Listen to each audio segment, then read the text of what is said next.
Batteries help Johnny Five stay alive, and it's what we ham radio operators use to stay on the air. That's what's next on Live Free and Ham. Hello, and welcome to the Live Free and Ham podcast. This is our weekly show where we discuss ham radio topics in New Hampshire, New England, and beyond. We're thrilled to have you here as always, and so whether you're a regular listener or maybe you're tuning in for the first time, we appreciate you, and thanks again for joining us in this episode tonight. So, before we always get into the show, let me introduce myself. I'm your host, Eric, call sign N1JUR, and I'm with my wonderful co-hosts. It's Paul, N1OJ. And Todd, W1SDJ. Sweet. All right, guys. Well, as always, we like to get into our usual semantics here before we start into the topic because, you know, everyone likes it up to that certain point before we finish up with our something extra, and then the ratings fall off pretty quickly. So we're going to get through that really quick so we can get to the start of the show. So as always, you know, our storefront is always up on livefreeandham.com/shop, where you can always pick up some really freaking cool merch. Like I'm wearing my favorite Send Me Some QSL t-shirts, man. You know, that's all I'm asking. No nudes. I want QSLs. So send me some QSLs. You can go pick that up in our storefront, as well as our beanie hats and all of our sticker packs and everything else like that. So head on over there, support the show, show some love, and pick up some really cool swag. And you know, we'll be totally blessed by it. And we thank you again for being part of the Live Free and Ham community and you know, supporting the show. So, as always, we have been running low, but we're still available. You can now pick up our custom etched drams. You can head over. You can even see mine in the video if you're watching here. But and Paul's got his imaginary one. You can, and Todd's got his. So and Paul's in transition. You have to get me. Still building out the command center there, so you know it's all you know, stacked and put away. It's nice and safe. So you know, you can always head out and pick up one of our Live Free and Ham custom etched whiskey drams. And as we always say, once they're sold out, they're sold out. So if you want to get on and become one of those cool kids and have a really cool collector's item from the show, because once they're all sold out, you know, we won't have any more. So you know, you can come be cool. And last time I checked, we also have a bunch in supply now, in big supply, our Hamlets, you know. And if you don't know what the Hamlets are by now, you can always head over to gethammed.com and check out our little grassroots project there. We're just trying to spread some love in the ham radio community by recognizing you guys when you're out there setting up all those huge antenna farms on the top of your roofs and setting up those big giant HF antennas when we go to the Ham Festival. Now you can actually, if you see someone really cool and you have a little Hamlet, there's a little disc at the bottom. You can put your call sign in there and place that on the guy or gal's vehicle and show them, hey, dude, I recognize your cool antennas, and I just want to say, hey, I think they're pretty cool. And you know, it's sort of like how the ducks and the jeepers all work together. You know, we're just going to do it for the ham community, and so that's one easy way to show support to you know, other hams out there. And so, you know, you can always head over and learn more. And again, thank to everybody who's been sending awesome photos of all of their hammies out there in the wild. So keep them coming for sure. All right. Well, we always love feedback, and we've been getting a lot more, guys. I'm pretty impressed. I don't know about you. So people are responding. They're saying hello. They're letting us know what's going on. And as always, we got 3 simple ways you can reach out to us. You can always use our SMS link in the bottom of all of our show descriptions and notes, both on our website and our podcast and YouTube channels. Just click that link and send us a text message. Make sure you leave your call sign or your name after so we know exactly who to give credit to. Otherwise, you're just going to be a 4-digit number. So you might as well just be like your social security number and whatever else you want to put out there. You know, and as always, you can always leave us a voicemail. And for those that might not know the voicemail number, Todd, what's that number? Why do you always ask me? It's 978-233-1142. Because I'm just trying to add some humor and, you know, excitement to this and to give it the number, because it is a real number, folks. We've been asked, you know, is that a real number? Yes, it is a real number, folks. You can call that number, leave us a voicemail, and we will share it on any one of our shows going forward. So, you know, feel free to tell us, you know, what your favorite color is, if you're an ICOM lover, a Yaesu lover, or the heck that we need to replace, you know, or renew our HF warranties for all of our HF gear. So don't wait any longer. You know, we have volunteers standing by in theory, in love, standing by to take your message. So, and as always, for those folks that, still operate this way and, no slam, this is a circle of trust here, you can send us an email. You can send us a non-emergency communication by using our livefreeandham@gmail.com address, and we'll make sure we get it in our email. And for a few, I don't know why, somewhere in the process, I've been using our comment form on our website. For whatever reason, that works too. Feel free. I'm going to say don't use it, and I guarantee more people will use it. So for all that intents and purposes, go ahead. Flood our comment form. That's what I'm saying. All right. So last two things, we always have our Patreon. And so we love our Patreon members.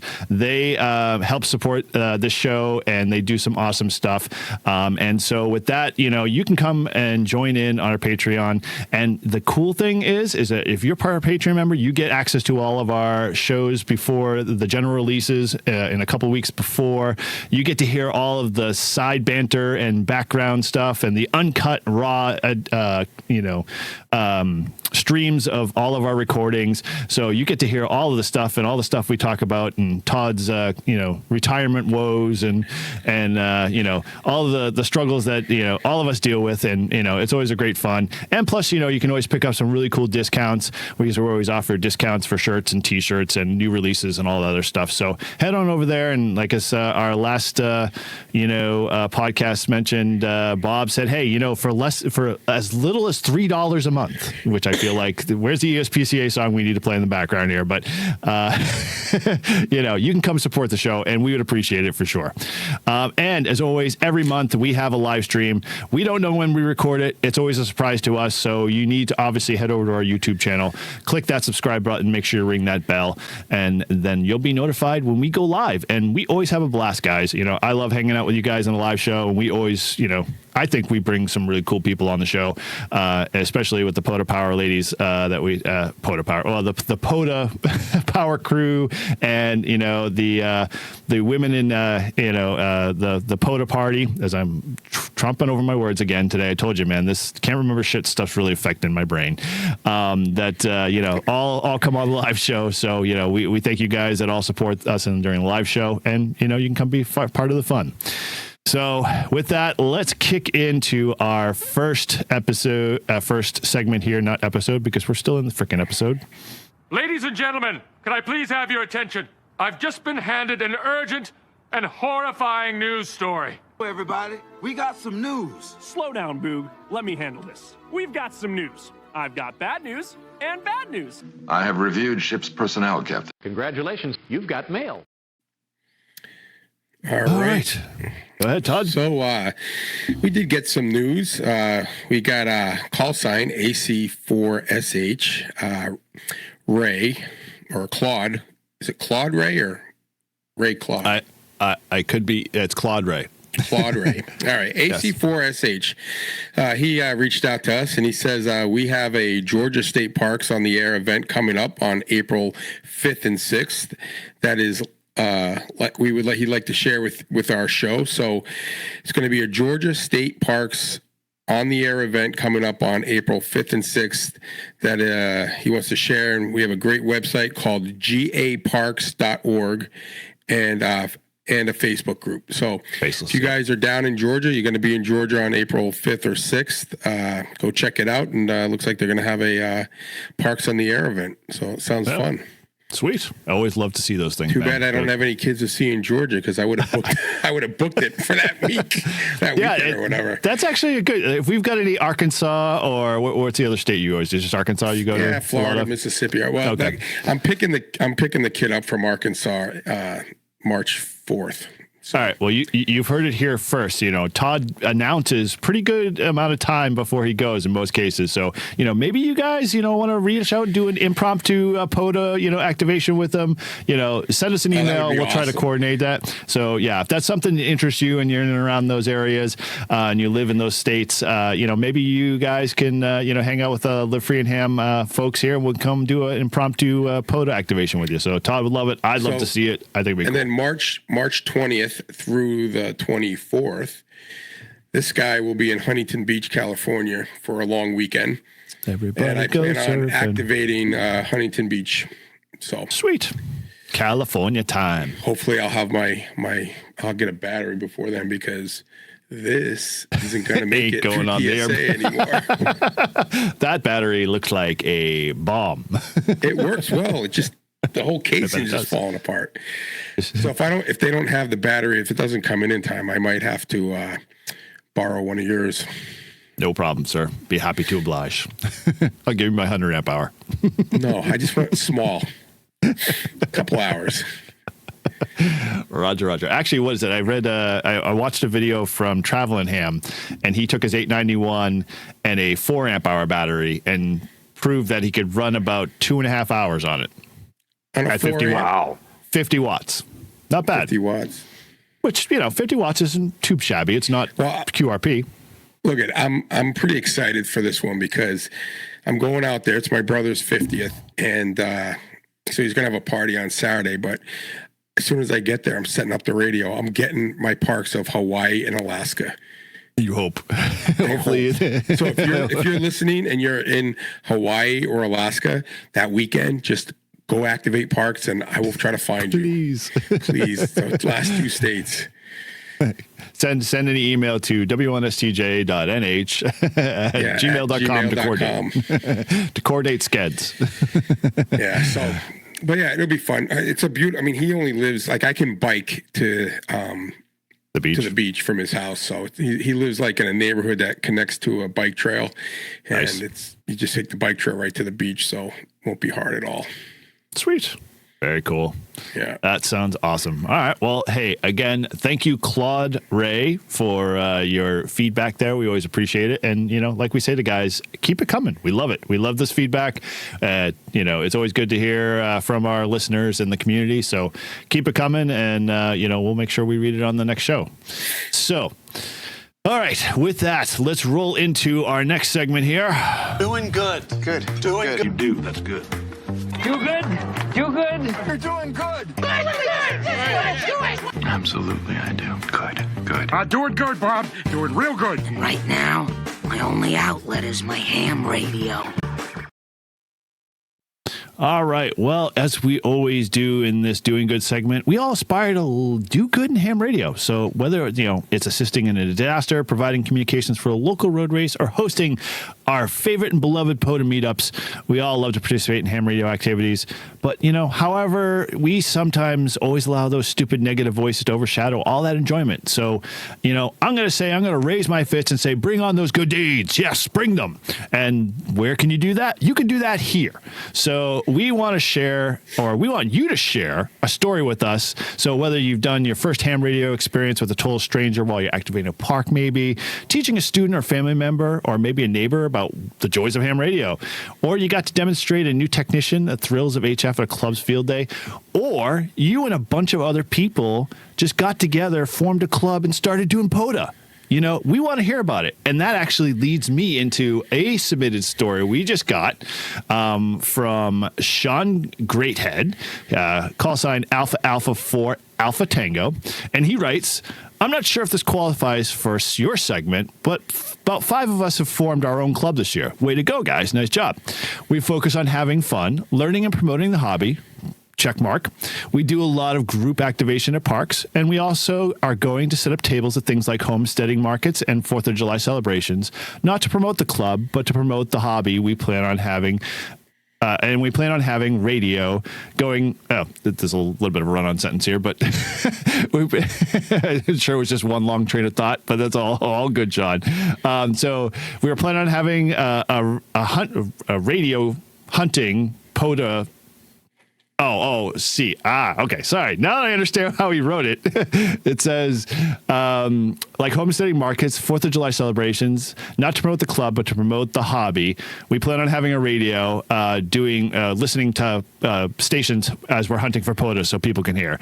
We're going to hand out flyers, he says, and let them know about hamstudy.org and have info on other clubs and areas that do testing.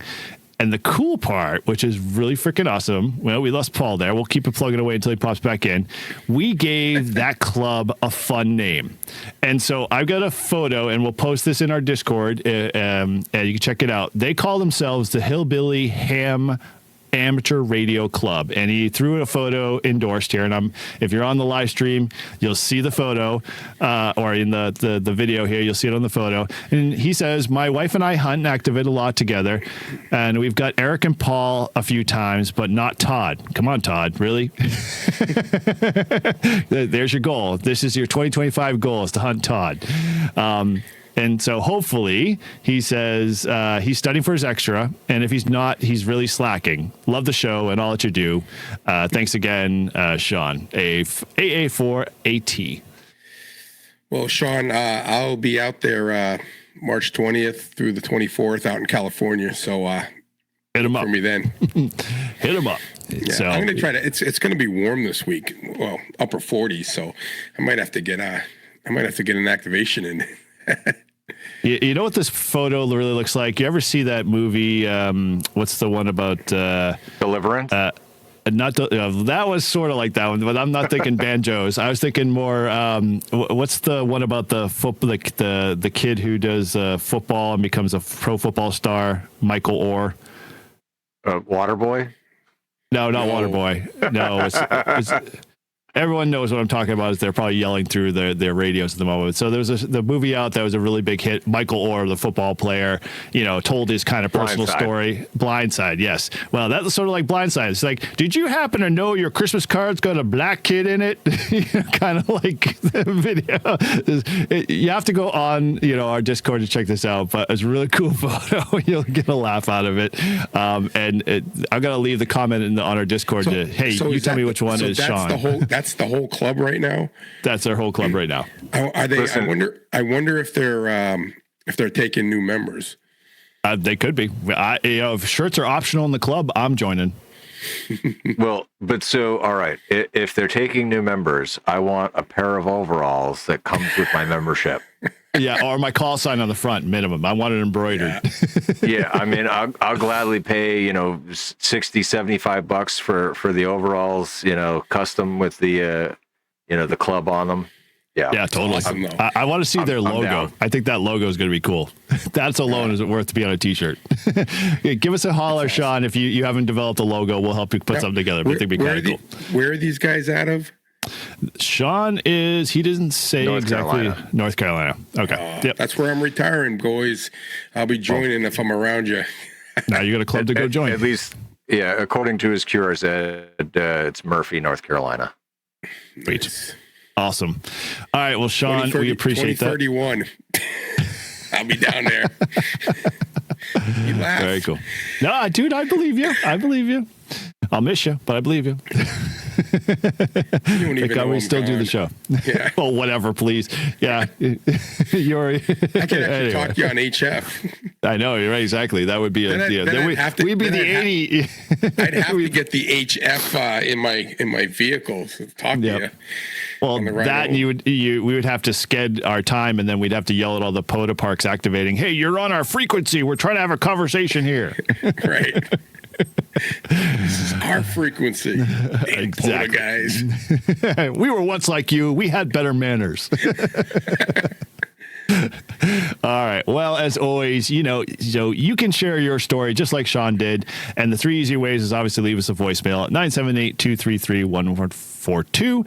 You can head over to livefreeandham.com/do good and fill in the form there and submit your do good show or story, I should say. And you can always, if you one of those type A folks, you can be so gracious, you can send Paul N1OG a WinLink mail, and if he receives it via RF, we're going to hold it to you. We're going to make it a little tougher. Anybody can send it via Telnet, but if you can send it via RF to him, then we'll make sure we put you in the list, and when we do our gathering for all those folks that have done the past, we'll make sure we invite you on that big shindig and have a big blast. So if you're so inclined, you want to try that, please send it Paul's way. And we will be glad to read it on the show and give you the credit too as well. All right. So without further ado, the highlight of our show and, the superstar.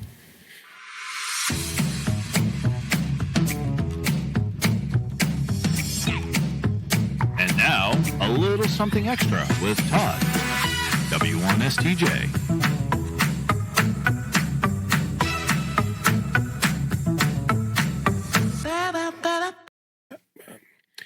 All right.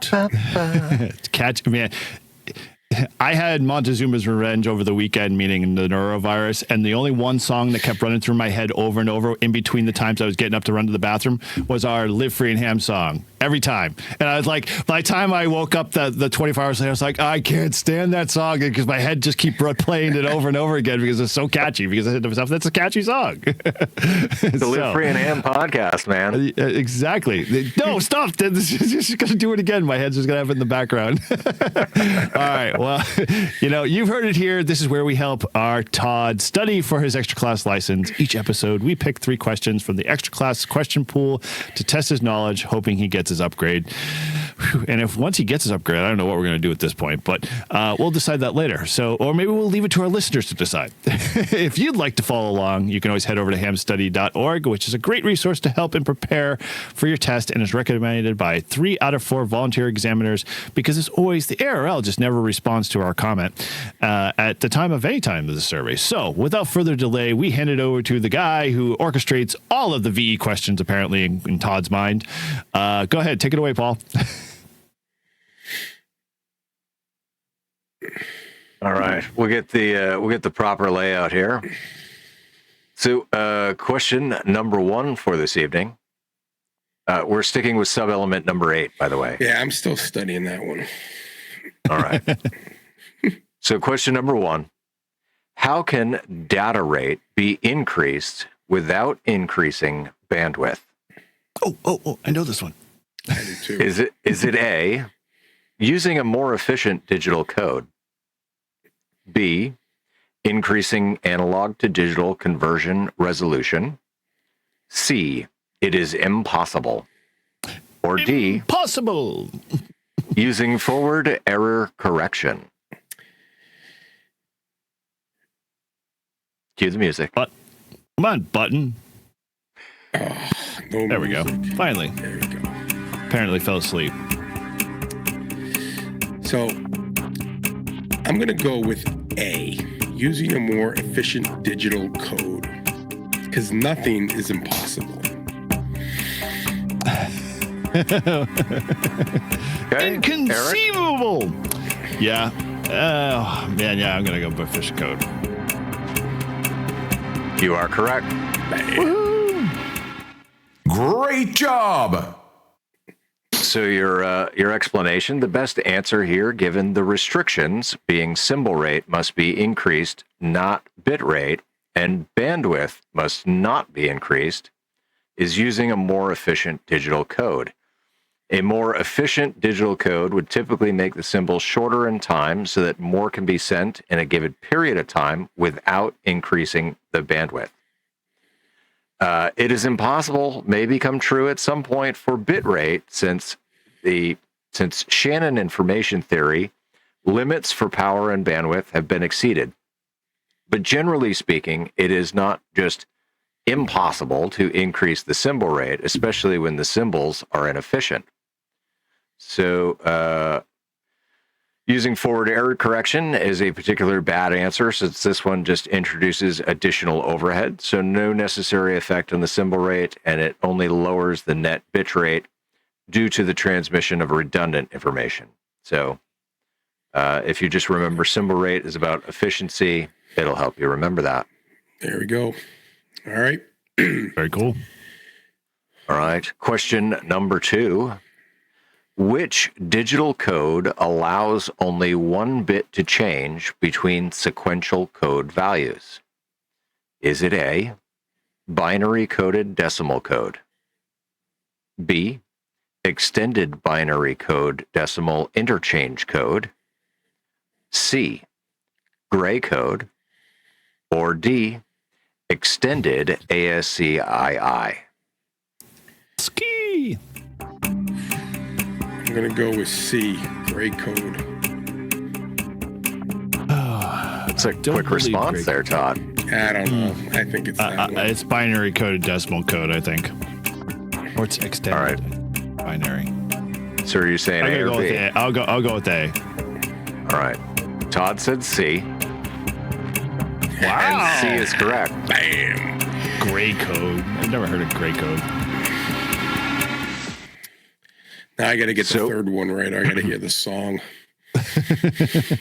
For the values 0, 1, 2, 3, 4, 5, 6, 7, normal binary encoding looks like this.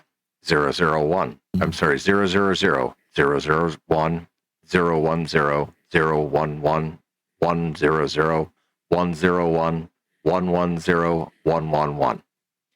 In some cases, all three values change between adjacent values. For example, from 3 to 4 sequence, from 3 to 4, the sequence goes from 011 to 100.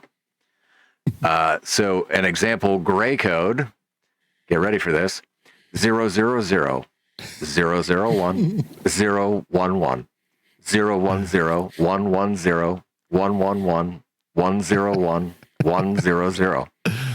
In this case, there is still a unique encoding for each possible value, but Going the wrong way! So there is still a unique encoding for each possible value, but only one bit changes between the adjacent values.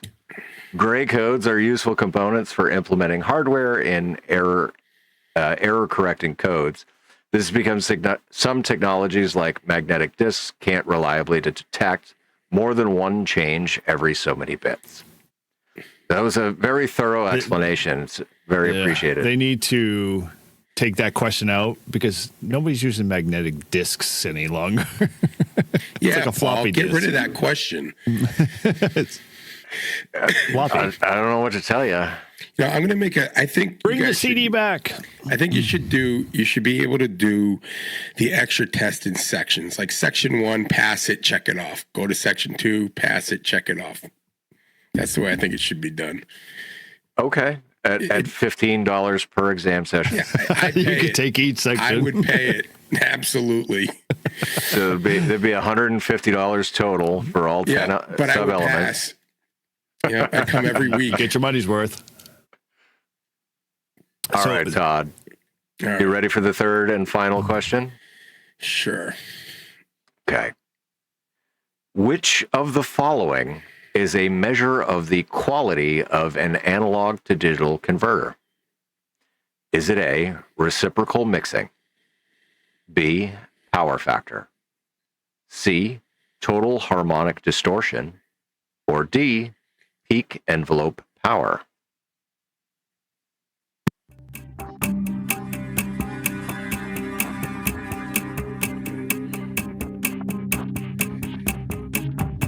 I'm going to go with C. Measure quality analog. So A to DD converter. A.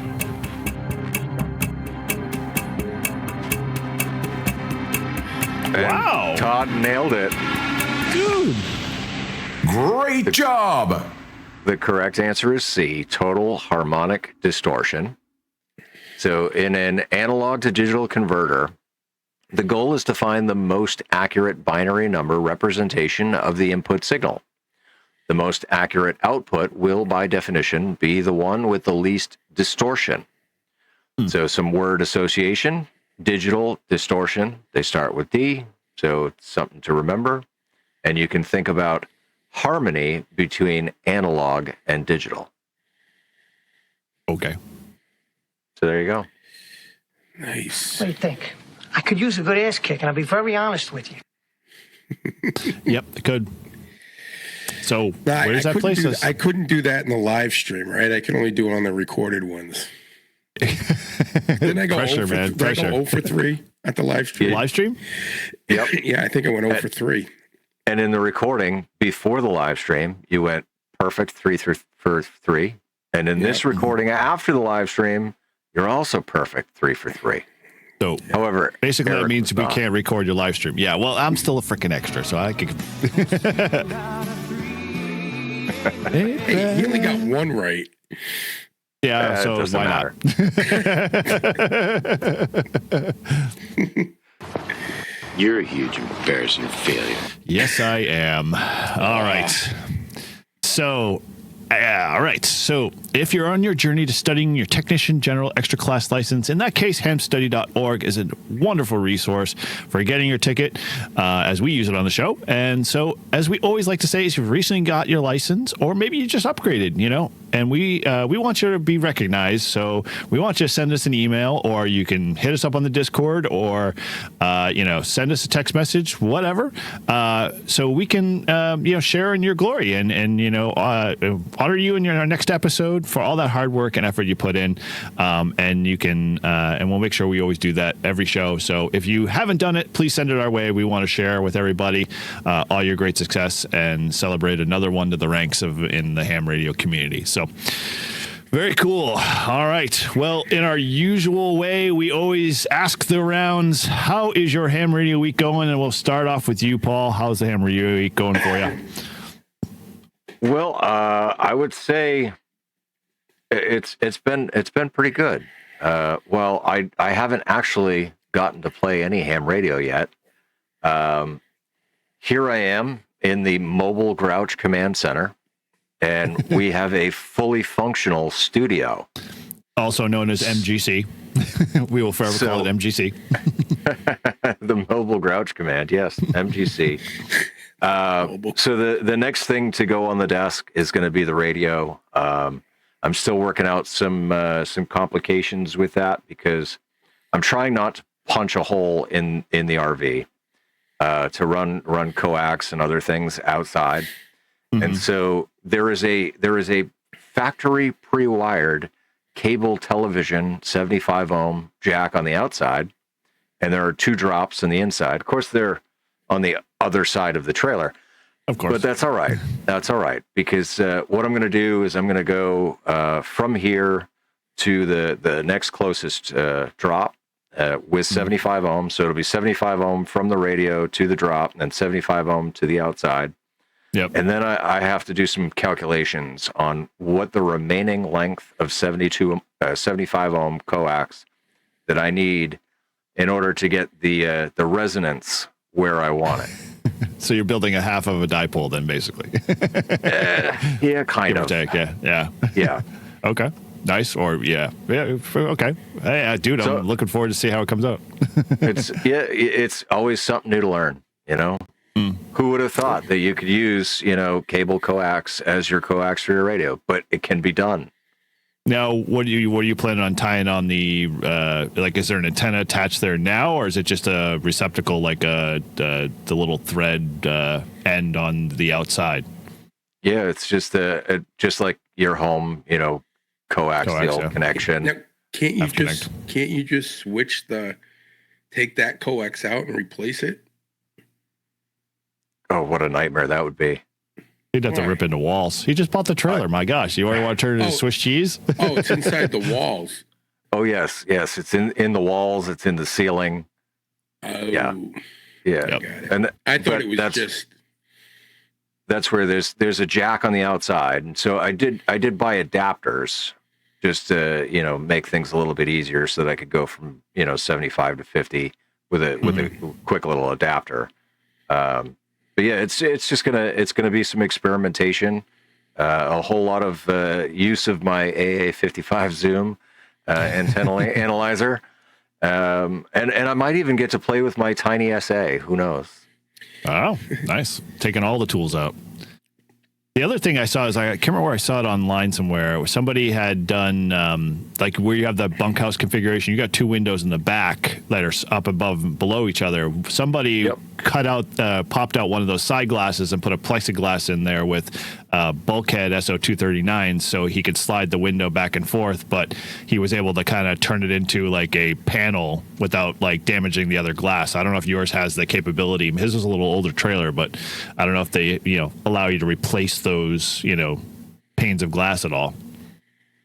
Well, I was thinking of making a panel, at least for the summertime, right? So then I could open the window and I could insert the panel, and the panel would just have bulkhead connectors, and then it'd be nice and easy. I could do UHF, VHF, or HF, and I could run it all through that panel. I could have a whole bunch of radios back here. Right, yeah. It might get to that point when you're like, oh, I've got to change the antenna again. Yeah. First world problems, my friend. We'll see when those roll in. Cool. All right. Well, it sounds like the command center is coming into the shape there. I mean, you've got a bunch of more stuff to haul over. Are you bringing the seat warmer with you eventually, or is that staying home? No, I don't have the ability to power that out here. So, the shack heater will stay at home for now. And cool. Sweet. Well, and if you are interested in seeing what Paul is doing, you can always head over to our Discord because he's been posting photos there and showing us the progress. And he has also promised us that there'll be more videos coming. So I know he's recording that stuff. So looking forward to all that stuff on your channel soon. We can't, we got to bring it up again. I know, if you missed our live stream, N1OG over here hit his 3,000 mark of subscribers. So, I'm just slowly on his curtails here and I should be hitting 3,000. So what's that mean to you? Well, us knuckleheads are going to get together and join forces and we're going to do a 3,000 subscriber giveaway show. So keep an eye out on both of our channels if you want to come be part of that. And Todd can come hang out and, cheer us on or make fun of us, whatever. All good. And I'll put my first video out. Yeah, on his own channel. I got 5,000 subscribers. We want Todd. Yeah, well, hey, your antenna condom videos, starting to get some big likes on it. Pretty funny, huh? That thing works great. It makes my life so much easier. Patent pending, right? It's coming soon. Manufacturing's working out the details. Yeah. Well, my other, I got the same antenna, but I had an older version. It didn't bend. Like it didn't have that. And it's awesome. So I just didn't want to scratch the window and whatever else. And it just folds over, slide it on, done. Very cool. Nice. Washed the Jeep many times with it. Still hanging out.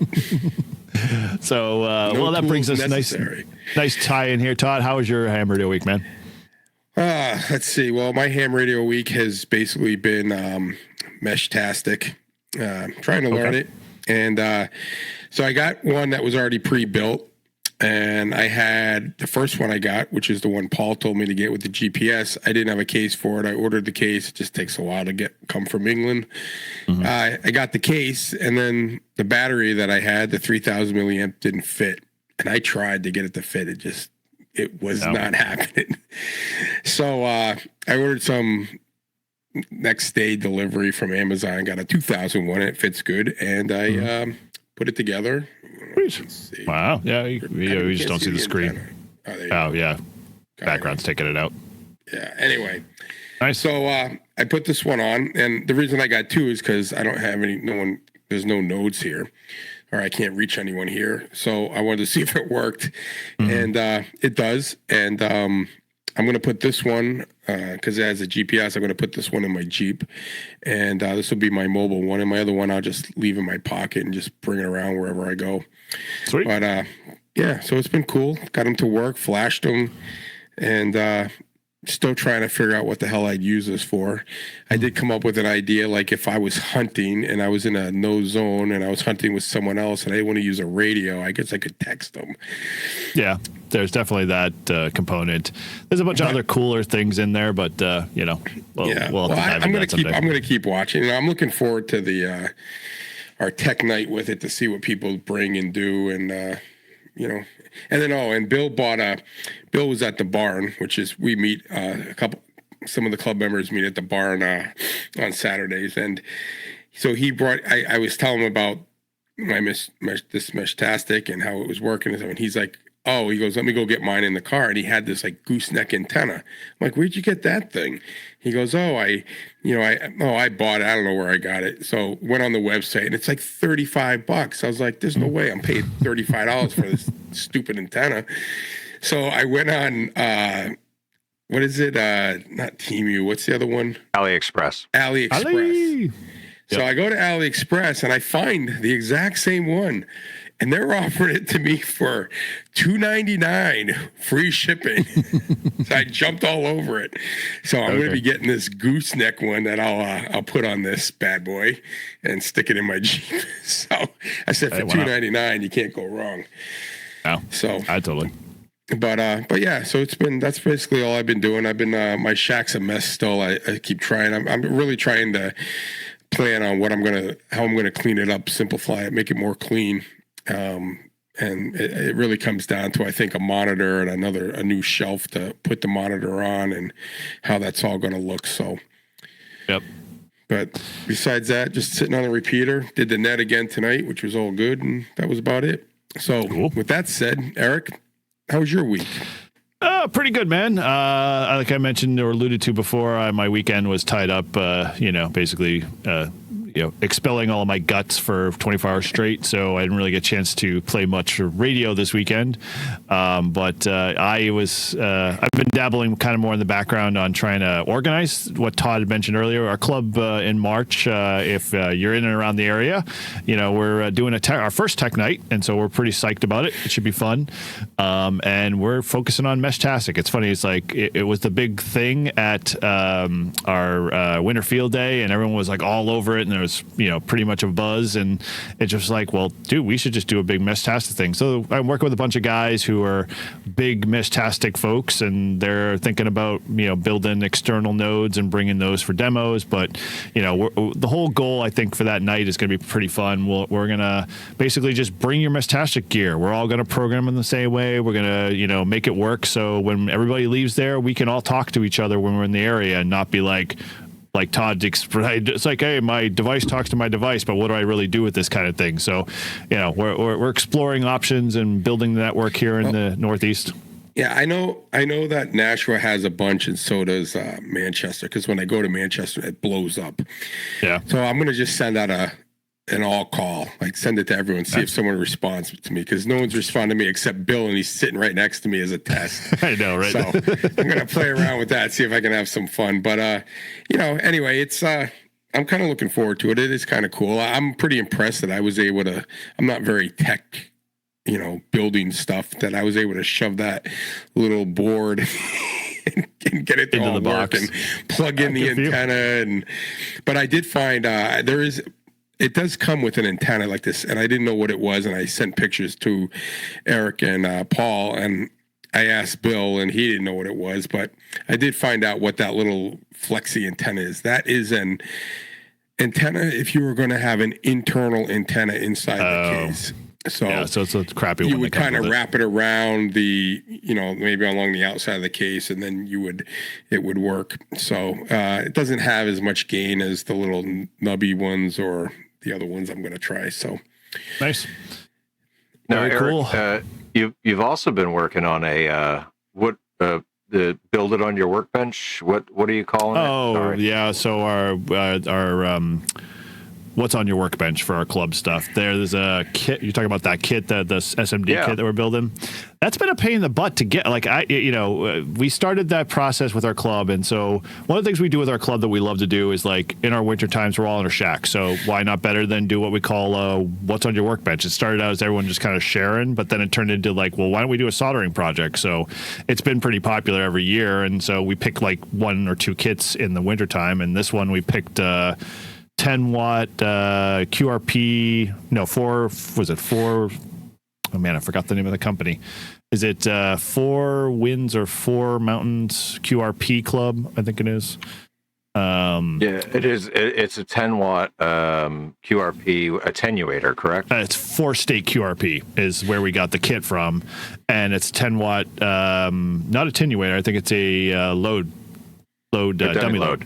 Yeah, SMD based dummy load with LEDs and stuff like that. I figured we'd step it up this year and go away from through hole, since everything's going a little bit smaller, and give our hand at SMD soldering pads and stuff. And so, yeah, looking forward to that one. We finally got to get that together. We have a couple of few stragglers that are still waiting for their kits, but once they get them, we'll be doing that too. So, yeah, I think we share this in a way that, like, hey, if you got a club, all you have to do is just come up with the idea, and I guarantee you have a bunch of people that want to try it. And just go do it. You don't have to wait around for approval a lot of times, especially if you're taking like a kit and everyone just buys their own kit. You just have to find the time and a good way to a good place to do it in, and go for it. So it's always fun, I think, to do for our club, because it's not like it's a formal organized thing. It's just like, go try it and have fun, and we do pretty good with that. So I'm pretty excited to see that going along. So, all right. Well, that is always good to hear. But, this is the part of the show where we all know our listeners just, kind of tune out a little bit, fall asleep in their chairs. Carlos, if you're sleeping, wake up. This is the good part. You want to listen to this one here because, we obviously inspire you. So we want to make sure, we help you connect your wires and solder joints as best as we can. So with that, we're going to talk a little about, as we alluded at the beginning of the show, batteries. I've been on a battery build kick. As I mentioned a couple of shows ago, I was in the process of building a battery box, and I know Paul's been in the thick of it, thinking for the mobile command center there and how he's going to fit that out.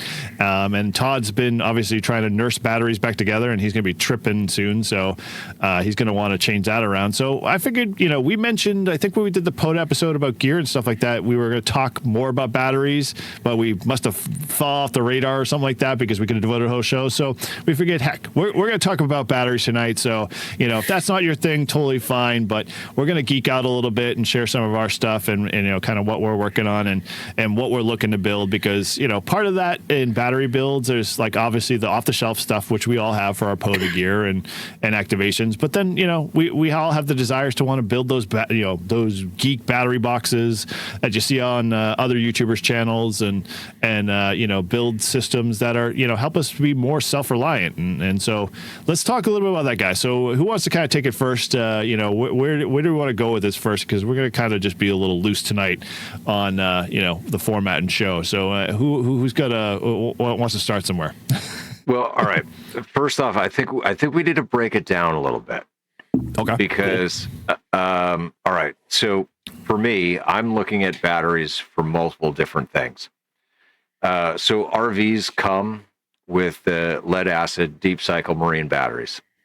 Yep. Which, as we all know, really, really just don't perform well. At least in comparison to lithium iron phosphate batteries. Yeah. And so currently in the RV, I've got one 12-volt deep cycle marine battery up the front to power all of the 12-volt, including the fridge and everything. The plan is to get rid of that battery.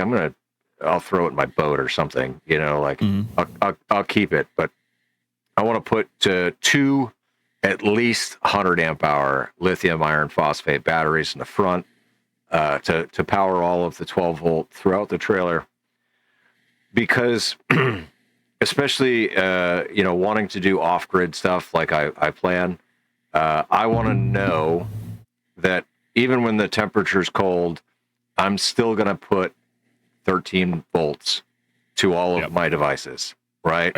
And it's not going to be where, the battery's like 50% and now it's only giving me 10 volts, like a deep cycle, right?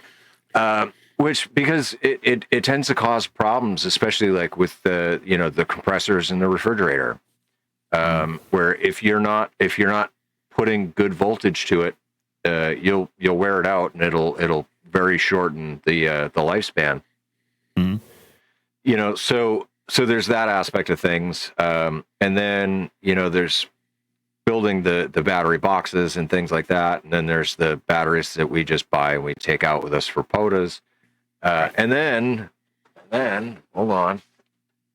You've got things like this. Backbreaking. Hold on. So this is the smaller of the two, but this is the all powers. Yep. So this is the 1,000 watt, and you can charge it with solar and all that, and it's super awesome. But so I just wanted to say that I think we need to break it up into segments, little bits and pieces, right? So we'll say large scale, medium scale, small scale, and there we go. Good categories. Okay. All right, cool. So since you're the only one right now with the challenges of large scale, we'll circle back on that one because there's some good stuff that I want to talk about that you can maybe share and maybe share your future plans too about what you're looking to kind of scale future wise with that. And kind of hopefully inspire me, because I'm looking to get into trailers down the road, not, anytime soon right now, but definitely want to, start thinking that and getting into more of RV life, since apparently my, yearly goal plans with the wife is to road trip to the Grand Canyon, which I take that as road POTA trip to Grand Canyon. So it'll be pulling an RV. I'm not staying at hotels all the way up and down that strip. No way, sir. Anyway. And then we'll talk like mid-scale. So like what you do for your shack kind of setups for emergency backup, and then, small scale, what's your POTA rigs, or, in that mid-scale, you can also talk battery boxes. So if you got some battery box ideas that you're thinking of, and that includes some of your your complete go kit too, Paul, Todd, that you're hopefully building soon when that one gets built. We'll get into that a little bit. All right, so let's start POTA. Let's just start miniature here. So POTA, we've touched a base on a lot of different setup styles. What's your kind of go-to for, most of, what do you usually carry in your arsenal when we're doing a lot of portable stuff? Like, do you have... What's your minimum number of batteries you use? Why do you use that number of batteries? And, dive into that configuration a little bit. Well, want me to go first? Yeah, go ahead. There you go. So my POTA battery, as I use for every POTA event, it's a Bio Power 12 volt, 15 amp hour, 180 watt hour lithium iron phosphate battery. Now, the thing's been great. It's never failed on me. I always charge it before I go. Got a little charger for it.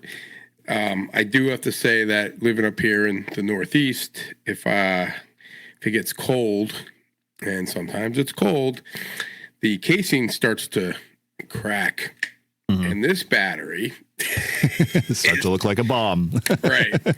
And I don't think that TSA, because look at this, even you can see the batteries. Oh, yeah. Yeah. They will not let you take that. I don't think TSA it's going to make it one more trip.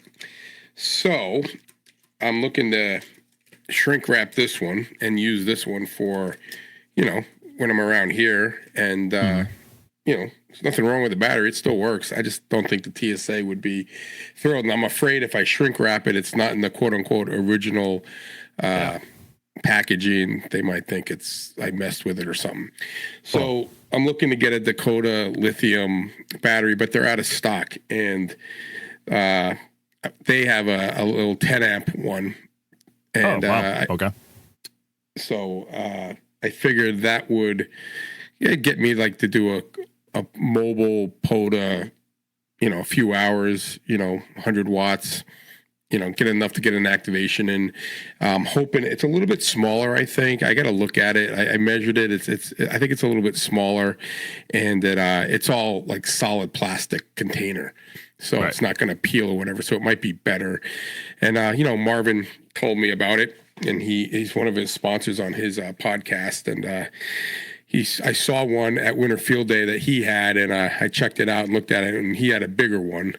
But I asked him, I said, will the smaller one you think work for 893 at 100 watts if I was using 100 watts? And he's like, yeah, because you're not transmitting constantly. He goes, you probably get 4 or 5 hours out of it. And I'm never activating more than 4 and 5 hours when I'm flying around doing work. So I figured and if you bring the power down a little bit, 50 watts, you've got a decent, antenna anyway. So, you get a little longer longevity out of the battery if you run it at lower power anyway.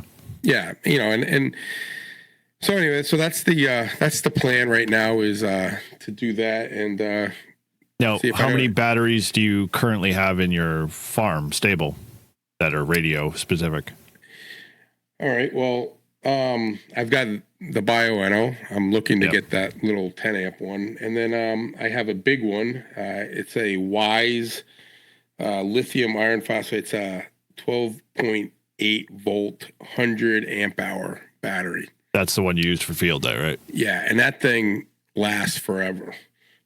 It worked all field day, and I didn't even charge it or have solar panels. So that's the one. I have solar panels that I use to set up.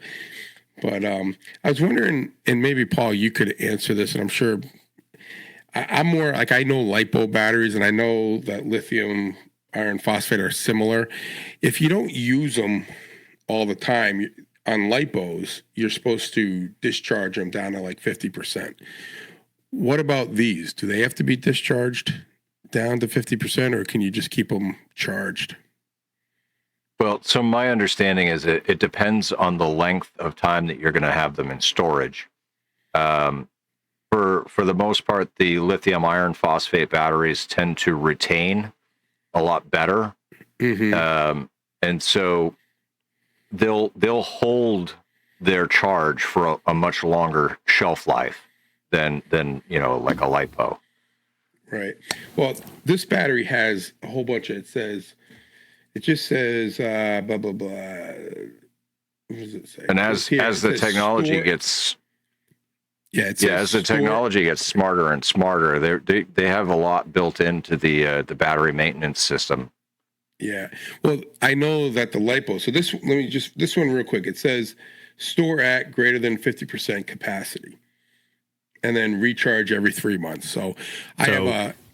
Let me read you my quick card from, I can't see it here, Redodo, and their storage, long-term storage. It says if the battery is recommended to be stored between 10 degrees Celsius and 35 degrees Celsius, or 50 and 95 at 50% charge level, and you should recharge the battery every 3 months to keep it in long-term storage. So that's usually their tip. Yeah, all right. So 3 months. How do you discharge it? No, you don't. You just keep it topped off. At 50%. Oh, you keep it top. Oh, okay. Yeah. At least 50%. Yeah, set at 50% charge level and recharge every 3 months. So you basically charge it up to 50%, let it sit for 3 months, and then charge it up again if you're going to do it in long term.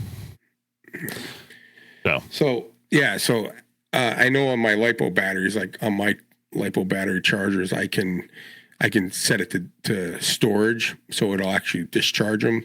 But I don't have that for the. I mean, I guess I do, but I don't think it's not on that battery. My 100 amp hour doesn't have them. No. Yeah. So it's when I just tested it a couple days ago. I'm building a battery box. The battery level was at about 12.5, so it dropped a bit. I don't know how many amp hours are left in it until I fully top it off, because you just won't know. But so until I get to that point, I won't actually be able to take a good long measurement of where it's. Sits in its usual, dormant state versus its active state. Right. So anyway, you said you had like 3 batteries, right? You said overall? No, just those 2. Oh, okay. All right. And then the other batteries are just like my HT batteries, but yeah, those things are. And I do have a Jackery, which is kind of like what Paul has. It's just a miniature one. I call it the lunchbox because it looks like a little lunchbox, and it's a 300. 300 3,000. Oh, 300 or 3,000. It's really small then. Yeah, but I bought it, so it does a couple things. I got it for charging my RC plain batteries without using my battery in the car, because I watched someone's blow up and his car caught on fire. So I said, you know what, I'm not doing the battery thing anymore. Because you go to the field, everyone's got their hoods up. So I bought this, and the thing worked awesome because I just plug in the charger to it, and voila, it charged the battery. It's basically taking juice out of one battery and shoving it into another, right? It's basically all it's doing. Did the question ever come up, did you warn him first while his car was on fire, or did you just watch the battery charge while the car was on fire and then let him know after? We warned him. We're like, dude, your car's smoking. So anyway, so I have that, but that actually is a pretty cool thing because I have sleep apnea, and if I want to use a sleep apnea machine, you need to power it, right? Yeah. So I bought a DC cord because it'll last longer, and I used it. I did a camping thing one night, and it worked through the whole night and lasted the whole night.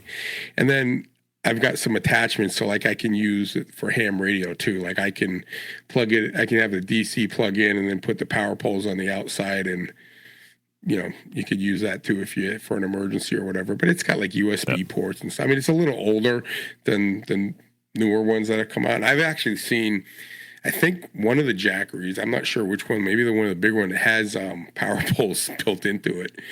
So. Okay, cool. How about you, Paul? What you got for?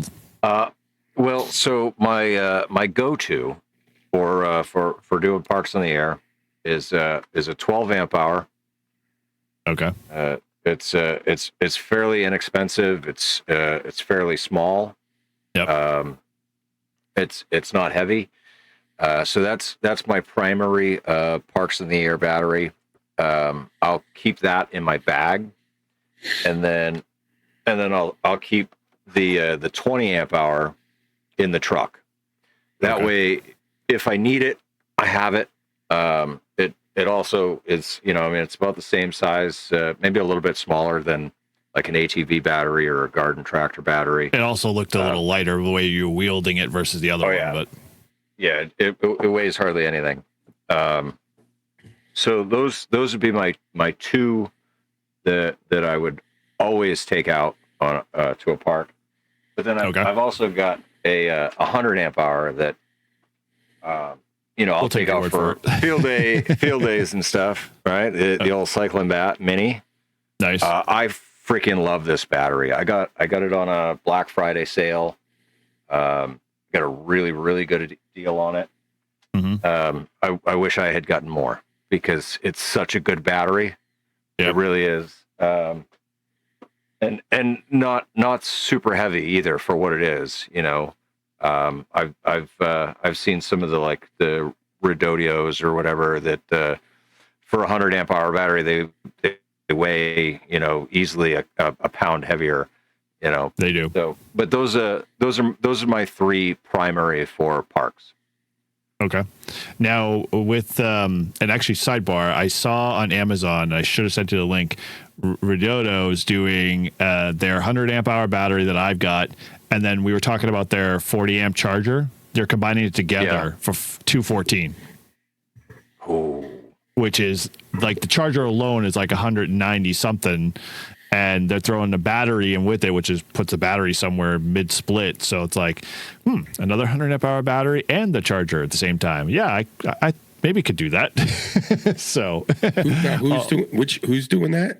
Rododo or Rodeo or Riodio, however you want to say it. Cheerio is full I care, but good batteries though. I'll make fun of them, but yeah, they've got a battery that I may want to upgrade to if I once I get this box built to keep in the car, because it's got a heating option in it to keep the cells constant temperature from freezing. And I was like, the really built-in heaters. Yeah, that's kind of nice.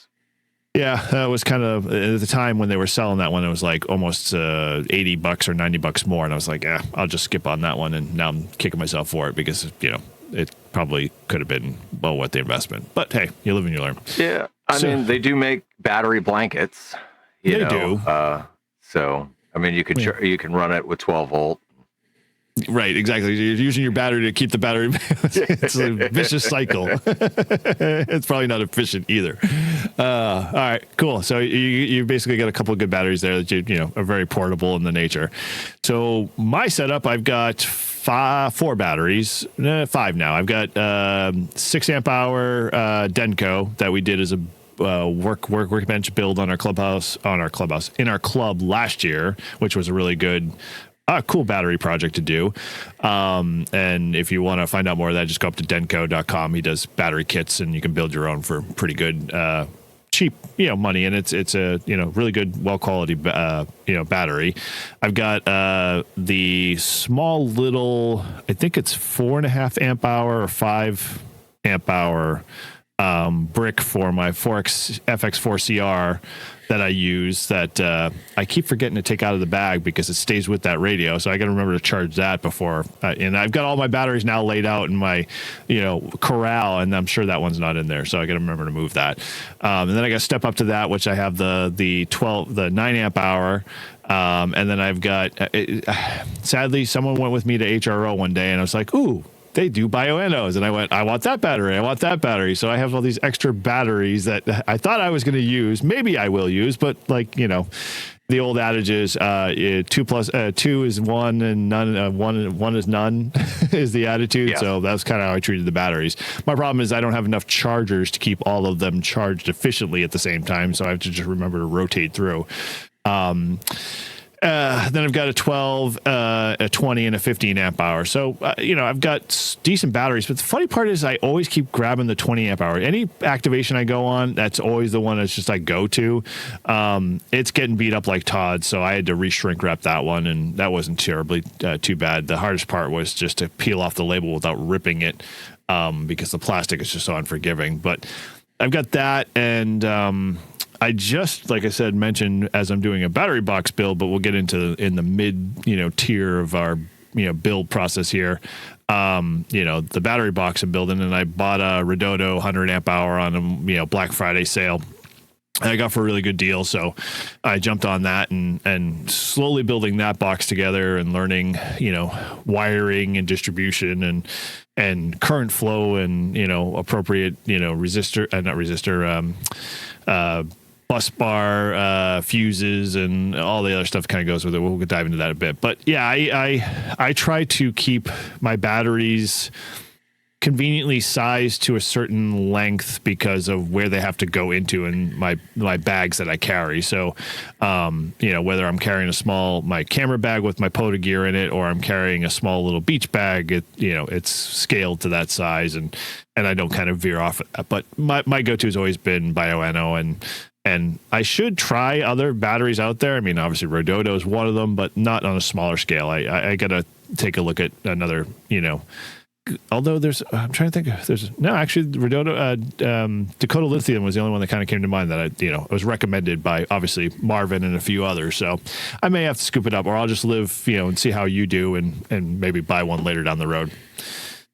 So, okay, well that's simple enough. We all have our usual go-tos there. So let's kind of step it up a notch from that middle kind of medium tier. What do you guys got in your arsenals? Do you have any like battery box builds you've done? Anything custom that is kind of, we'll say above 50 amp hour, but not like into the 24 volt kind of setups or 400 amp hours, where you'd think in large scale RV. Are you guys doing any or have any battery boxes that you built yet or planning on building for your Go boxes?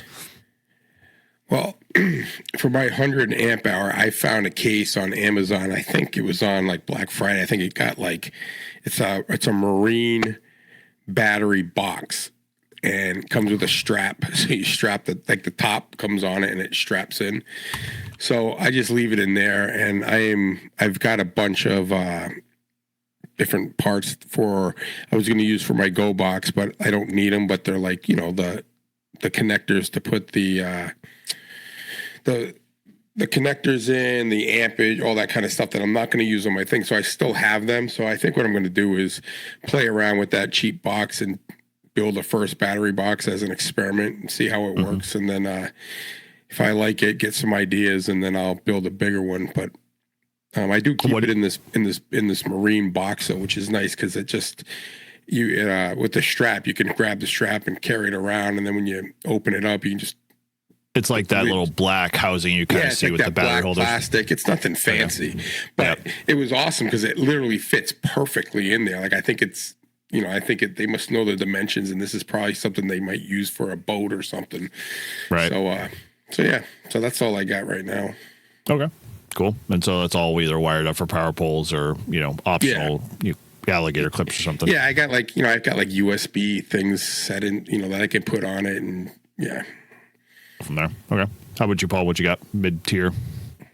Well, so I'm definitely planning on building a battery box. I've got I think I've got 2 spare Apache cases, and so I'm gonna turn at least one of those into a battery box.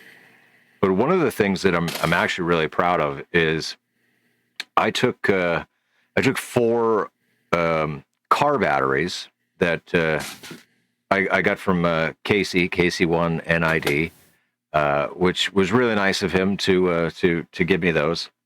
But what I did was I wired them together so that I had the combined power of the 4 batteries, and I keep it on a trickle charger, and then I've got a 3,000 watt inverter, and I keep the whole setup in the boiler room of the house.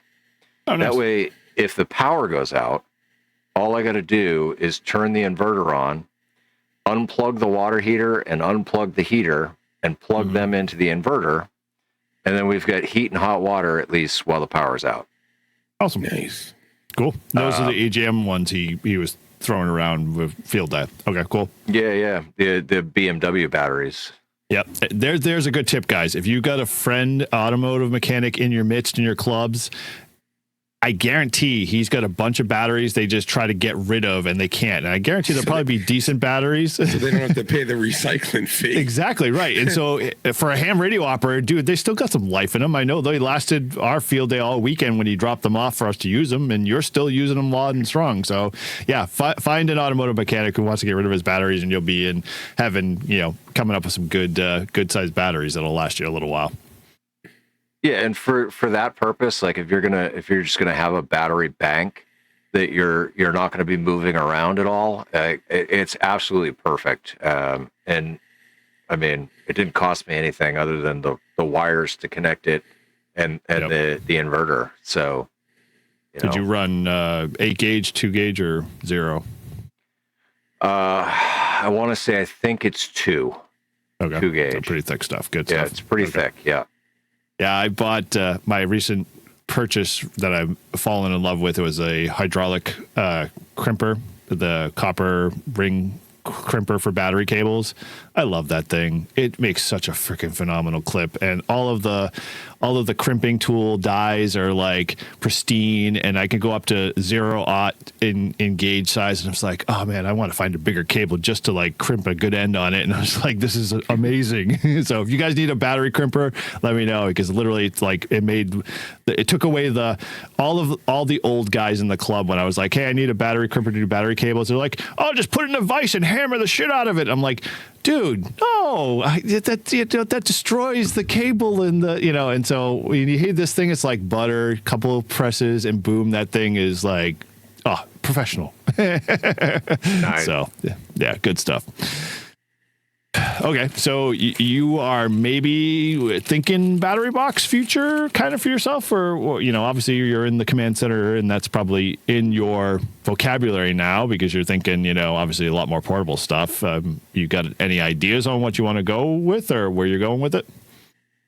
Well, so I've got a list. Obviously, I want a minimum of 200 amp hour batteries that are going to power the RV. Mm-hmm. Then, like I said, I've got that Apache case. It's 2800. The 100 amp hour the Cyclone Bat should fit perfectly in that case. And then of course it's buying the Droke freaking maintainer meter and the shunt and all of the odds and ends to build it out. But right. Yeah, I want to do that because it's nice sometimes to be able to have something that you could literally just grab the handle and it doesn't matter. You throw it in the river and it doesn't matter, right? Like it's watertight and it's good. And so I want to build like the most indestructible watertight freaking box that there is. And it'll be a fun, learning experience doing that.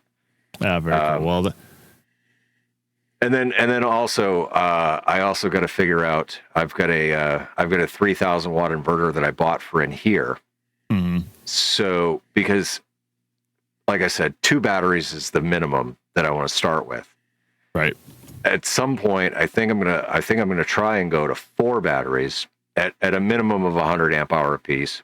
Wire them together, and have them connected to the inverter.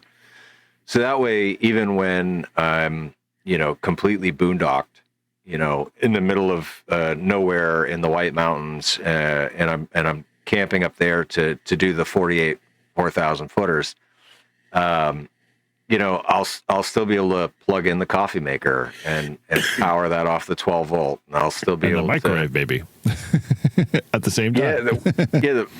So in the RV, the only things that run off of 110 is the outlets themselves, the microwave, and the air conditioner. Okay. And so, if I have a way to be able to run that stuff, and still have that convenience aspect without worrying about running down the batteries. And then I've got a Renogy 100-watt solar panel set up, and I've got the nice solar 100-watt foldable panels. Mm-hmm. So that way, at least while I'm out hiking, I can be recharging the batteries. Sure. But the big thing is being able to be off grid and still have all of this functional. Right. Yeah. All your comforts, creature comforts. Yep. Yeah. Well, and that comes at a power cost. And so, it's figuring out exactly how many batteries that I need to be able to run, the computer and the streaming stuff and, the coffee pot and everything else for at least a couple days. And then, I can go somewhere and I can plug in and I can charge everything. But, it just, it adds another little level of complication to things and forward planning. And automation as to like how much you want to have to make that a manual process versus just it automatically flips over for you kind of thing. And yeah. Yeah. I always wanted to, I want to at some point put a battery like 100 amp and run a solar panel just for that battery and run my whole shack just with the. Well, weren't you planning that originally? I thought you were going to do that as battery backup. Okay. Well, I have a battery backup, right? Like a computer battery back. Yeah. Oh, yeah. But I have it like for my, so like for my Flex, my computer, the Wi-Fi, everything is, if it goes out, it's got one of those battery. But I'm thinking of putting like 100 milliamp battery and then running a solar panel, mounting it to like the side of the house and just let that thing keep charging every time it's sun and just see if it would work. Yeah, I mean, you could do that, or you could just charge it off house power when you're not, and not have to worry about a solar panel. But yeah, but I want to get off because if I can do it for free, I don't have to charge. I don't have to use my electricity. Well, okay, so that's just my start of like doing. That's where I would say, look at something like the All Powers, right? And there's many different options. There's a huge Jackery. There's Blue Yeti, there's All Powers. There's a whole bunch of companies that make these devices. Yep. But so this All Powers one in specific, it's the 2500 watt. It'll do a peak of 4000. So if you've got something high intensity like your air conditioner or the coffee pot or whatever, right? That's gonna draw a lot. It'll take it.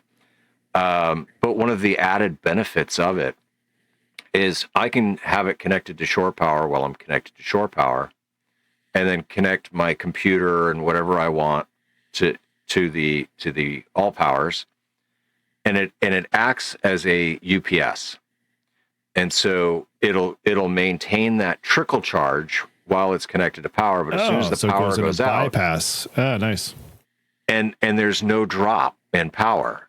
It maintains. So you never see that loss. And actually Prep Ham Paul, I was talking with him about it. He's got the exact same one. And so that's it kind of works that's like what an he all does. House, it kind of works like an all house generator.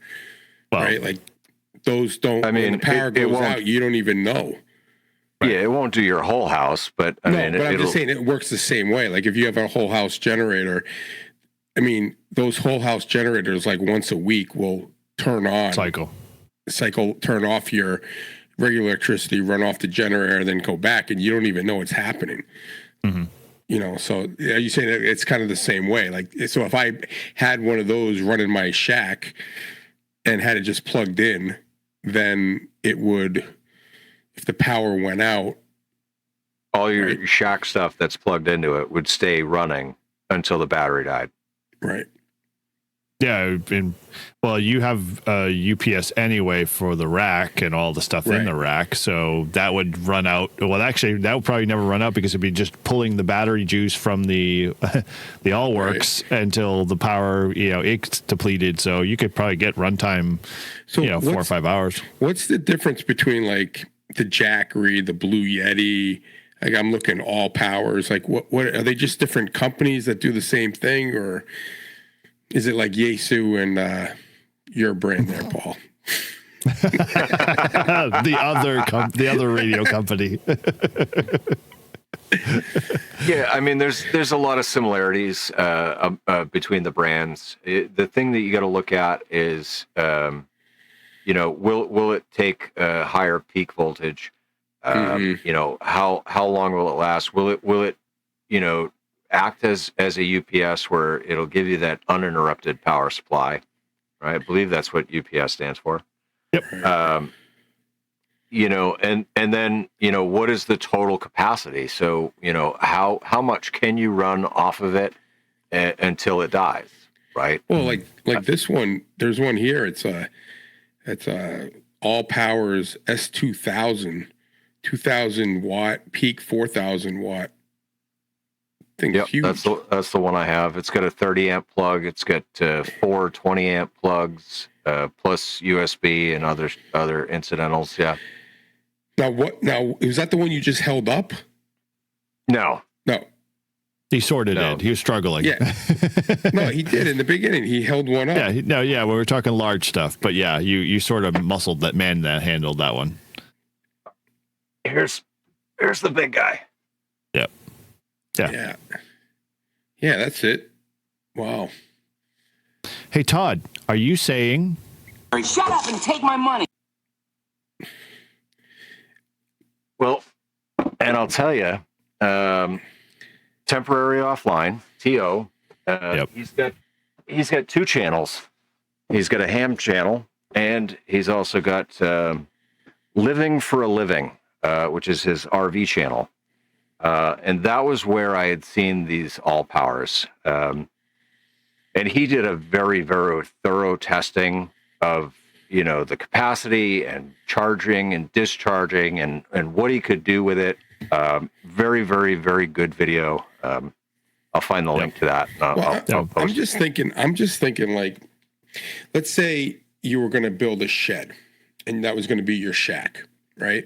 So you were going to say, I'm going to go the backyard, going to build a shed, and that's going to be my shack, right? Some people do that.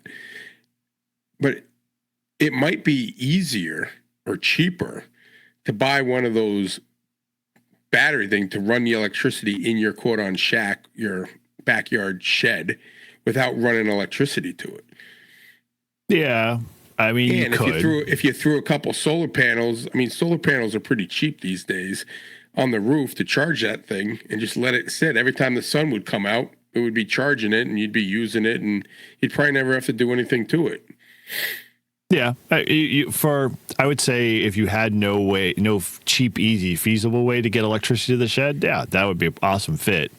And something like that is probably pretty RF quiet anyway for like field day. So you could run everything, your entire, station off of that one thing. Right. Because your radio's running at 100 amp hour. That's 4,000 watts. So I'm sure you're getting 2 of those 100 amp hours, in terms of longevity and having enough wattage for everything. These are considered like, what would you call them? These would be considered like RV portable. Yeah, like, but they're more like, we call them battery packs, but they're more like generators, really. Yeah, with that much wattage. Yep. Solar generator. Yeah, I hate that term. So dumb. Yeah, it makes no sense. Solar right? Like, oh yeah, it does solar and it generates electricity, but why can't we just call it a portable battery? Right. Huh. Yeah. So yeah, I think in that state, yeah, you probably. I would think you would have a really good luck with it as a primary battery source for your shack, and then that way you could leverage it both as a backup battery and something that you use for field days or whatever when you want to. Right. But interesting. I think if you're like you're RVing across the country, right? You're living in your camper. You're what are they you're going off grid kind of stuff. Yep. I think it's a must have. Yeah, really. well, dude, the convenience factor alone, like, think how easy that is. Like, hey, you want to bring battery power out to, like, say you're sitting out in front of the camper and it's like, yeah, you don't have, like, an extension cord or something like that. You just plug into that and you've got, light access, radio, everything you can think of, and, plenty of time to basically charge up any devices you want. And it's pretty convenient for me. Like, I would be all over it. I mean, I have a little, I have a bigger generator that we use for the house, like when we lose power. And then I got a little gas one that I can carry around. I think it's heavy as shit when it's got gas in it, but I use that to run the pitching machine. But now you can buy one of these and you can charge your phone while you're running the pitching machine. But it makes noise and stuff, but that's not bad, but you got to keep putting gas in it. I like the idea of having the power and then just getting renewable energy. Like if you're out camping for a week in the Grand Canyon and there's no electricity and you had a solar panel, you could have power. Oh, yeah. Yep. For a week without having, if you had a gas generator, you'd have to go out and get gas. So, 4,000 watts, you could easily run like a bed air pump, a whole bunch of fans, like all that stuff at a campsite with no problem. I mean, that thing would take it. So, Paul, how are you charging all this stuff? Like now that you're in this camper. So right now I have shore power. Right. I've got a 30 amp pedestal next to the RV, and so I'm connected to the 30 amp pedestal, and so I have 30 amps coming in. But so I'm using it as a UPS for the computer and the studio. But you can also it comes with this cable. Oh, I remember you telling me that. You can connect them together. Parallel or series? I believe series, right? So it doesn't increase the voltage, it increases the capacity. Yeah. No, that's parallel. Amps in parallel, amps go up. Series capacity, volts go up. So all right. You go from I get it confused all the time. But I know. Same. Yes. So, I just looked it up. That's why. Yes. So it maintains the 13.8 volts. It just increases your capacity. So if you put two of them on, instead of having 2,000, you'd have 4,000. Yeah. Mm-hmm. Yep. Nice. More power, Captain. And they do that. They do that with generators too. You can link the generators together with the gas generator, so it's kind of like the same idea. Yep. And for the record, all of the brands mentioned are only our recommendations based on our usage and not because they're sponsoring this in any way. Yeah, no sponsorships here, my friend. Not yet. Yeah. But if you guys want to sponsor us, please. Please send us a reviews to livefreeandham@gmail.com and we'll gladly review them for you. Long-term and short-term reviews are all welcome. Well, I will gladly beat the crap out of any battery anybody wants me to beat the crap out of. Mm-hmm. Paul does not take kindly to his equipment. He makes sure that it gets in line. Well, you know how so everybody hypes on like military grade, right? Well, military grade generally is not high quality. No. It could just take a shit ton of abuse. Mm-hmm. That's pretty much it. That's how they got their name. It is not high quality. It can just take a ton of abuse. Right. Do you think an M1 Abrams tank is a lap of luxury and you're driving the damn thing? No. You can take a mortar to shell to it, no problem, and still keep going. But God forbid you come out of there with back pain and a couple of broken limbs. But cool. All right. So sounds like a good battery, a start of a good battery, ultimate battery box build. Looking forward to kind of seeing your ideas. I'm sure when I start talking about my build, I'm not going to dive into too much because I don't want to give away my hopefully video release on the channel soon. But I finally dipped into the foray of thinking about building a battery box, and Todd and I talked about it a while back, and I did it primarily not because I wanted it for like a specific function, although now that I've got my HF build done for the truck, I'm like, well, dude, in warmer weather, this is just going to stay in the back seat of the truck, and I just have to power pole the damn thing to it, and we're off, and I can run off that 100 amp hour, no problem. But, where it's cold, I'm going to have to lug it around, but I wanted something that was, like Paul said, watertight, abuse, can dole out and deal with abuse, is not going to crack or fade, based off the plastics and stuff like that in the case it's in. So I took a tough built case from Lowe's, and they are a little pretty pricey, but the one I've got is a small little tough built, say here, and of course I'm going to wrong view here, but whatever. Those in the show your won't background. be able to see. Yeah. Let me see my background. Let me actually change that over so it makes it a little easier for folks to see. Now, the ultimate test for your box, Eric, right, it is going to be banging around the bed of your truck on a 30-degree day.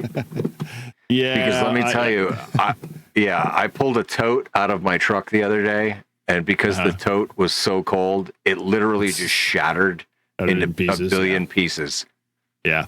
This thing I don't think will shatter because it's got like metal plates on the side that they develop for like other hooking options. So and I stuff. have, Eric told me about this company, and I bought a large toolbox for the base, and I have in my Jeep, and then I have a crate, and they just snap on, and I've had it in my truck in my Jeep all winter long, and these things are awesome. They're the best stackable containers you have, and there's so many options. They even make a cooler.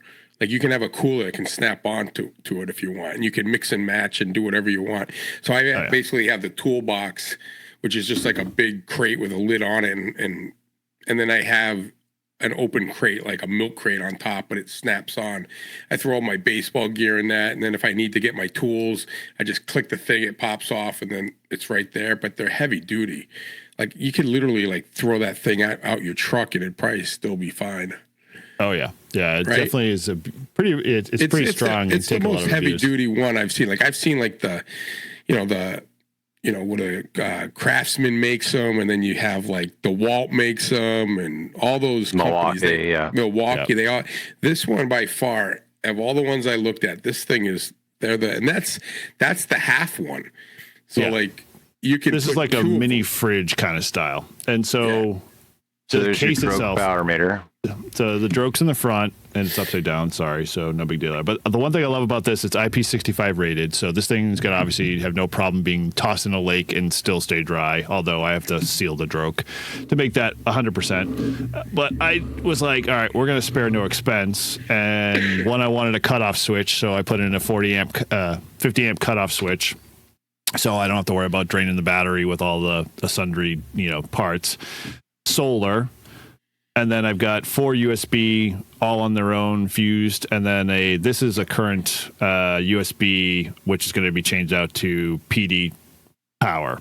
I haven't figured out what I want to put here yet, if I'm going to put anything here at all, but I have the capacity to be able to add or expand. Why don't you just leave that there? Because that's USB, right? So I was going to get a USB-C and a PD, so I could do both and just replace this out. So it's pretty stout, and it was a really hard box to kind of drill out because it's such thick plastic. But if I go into the inside of it here a little bit real quick, I've got a couple of things: controllers, wiring, the shunt, all the battery fuses. But everything, like I'm anal when it comes to making sure things are well tucked in and organized and well arranged. So I'll go over that in my video. How much are you into that? Box included or battery included in the box? Yeah. Just shy of about $650. Right. So, not to burst your bubble. Yeah. But I'm looking just right now at a Blue Yeti with 1,152 watts for $699 with a 34% coupon. Okay. How many power pole ports does it have on it? True. How many USB charging ports does it have on it? What does it have for meter ratings? Like I can tweet that Droke has actually got a really nice setup. I'm just saying that I think this is what the challenge is how do you make, I mean, you can customize it for like ham radio, but what happens if like if Blue Yeti or Jackery or anyone made a battery box kind of thing the way they sell it for ham radio that had power poles on it. And well, there are a few out there that do. I've seen a few manufacturers. I can't remember who had it. Jackery does have one, which is not a bad concept, but a lot like the problem is the markets they're targeting aren't for per se ham radio operators directly, so they're not going to put a power pole on there because most people aren't going to be like, what the heck is that connector? I'll never use that. And they'll be like, I just want a USB port, or I want to be able to plug a wall outlet in. That was the only thing that I didn't know if I wanted to do. I was almost to the point of maybe putting in like extension cord power. But the one feature I really want to work on, like Paul was saying, where he has that connector that allows him to join all powers together, I wanted to buy another one of these boxes, put another 100 amp hour or another 200 amp hour in there, or probably another 100 amp hours because I want to match them. And then I wanted to buy the larger style power poles, the ones that look like almost Amphenol connectors, like the big gray ones that you put power. And I want to put one female one end on one plastic, so where these things click together, I can stack another battery on top of that, and they'll fuse the battery from the bottom, so they'll basically just snap in. So now I've got 200 amp hours plugged in, and if I don't want to use it, I just take it off and set it off aside. So kind of thinking like that, but I got to get this up and running first, and hopefully that'll be on my channel soon, so you'll get all the juicy details on that. It's going to definitely be pretty cool, and it's going to be fun. I like the idea of these battery boxes, like the builds, because you build them to what your needs are. Everyone I've seen and people, I mean, you go to when we go to what do you call it, Near Fest, and there's always a company there that's always selling them. They also do they also have like little portable 30-watt radios with batteries in it, and but I think it's cool because you can add and customize it however you want to like your needs. Yeah, which is different than like what you're saying with like that Blue Yeti one, which is just like for the general use. Right. So I think that's kind of cool. Yeah, and the benefit to building the battery box yourself, like if your battery dies, you can just put a new battery in and you're good to go. Whether you get like one of those Jackeries or whatever, you really are going to have to void the warranty to crack open the case to pull out whatever they put in there. And it's sure not a complete battery, I'm sure. It's probably a bunch of cells all taped together. So you end up, kind of really it becomes like almost like a RC battery. Like after a while, you just recycle them to get rid of them kind of thing more than, make them used. The funny thing is I was just looking at the smaller all powers. And it's got 2 USB-A, 2 USB-C, and then the DC, cigarette lighter kind of power which nobody ever uses, but yeah. Mm-hmm. Right. Well, that's DC, though. But so I was just looking at it, and I was like, well, I mean, it almost looks like I could open the face of it, and I could access the guts there. Mm-hmm. I might void the warranty. And take it apart and see if I can't swap that out for power poles. Oh yeah, you probably easily could replace that whole entire receptacle with a 3D printed power pole port, and you'd be good. Yeah, that's what I'm thinking. I'm sure there's a thingiverse somewhere out there to do that to that specific unit, and you just need to find the print file and send it to Ryan. Well, can't you? All right, look out for Ryan. Can't you?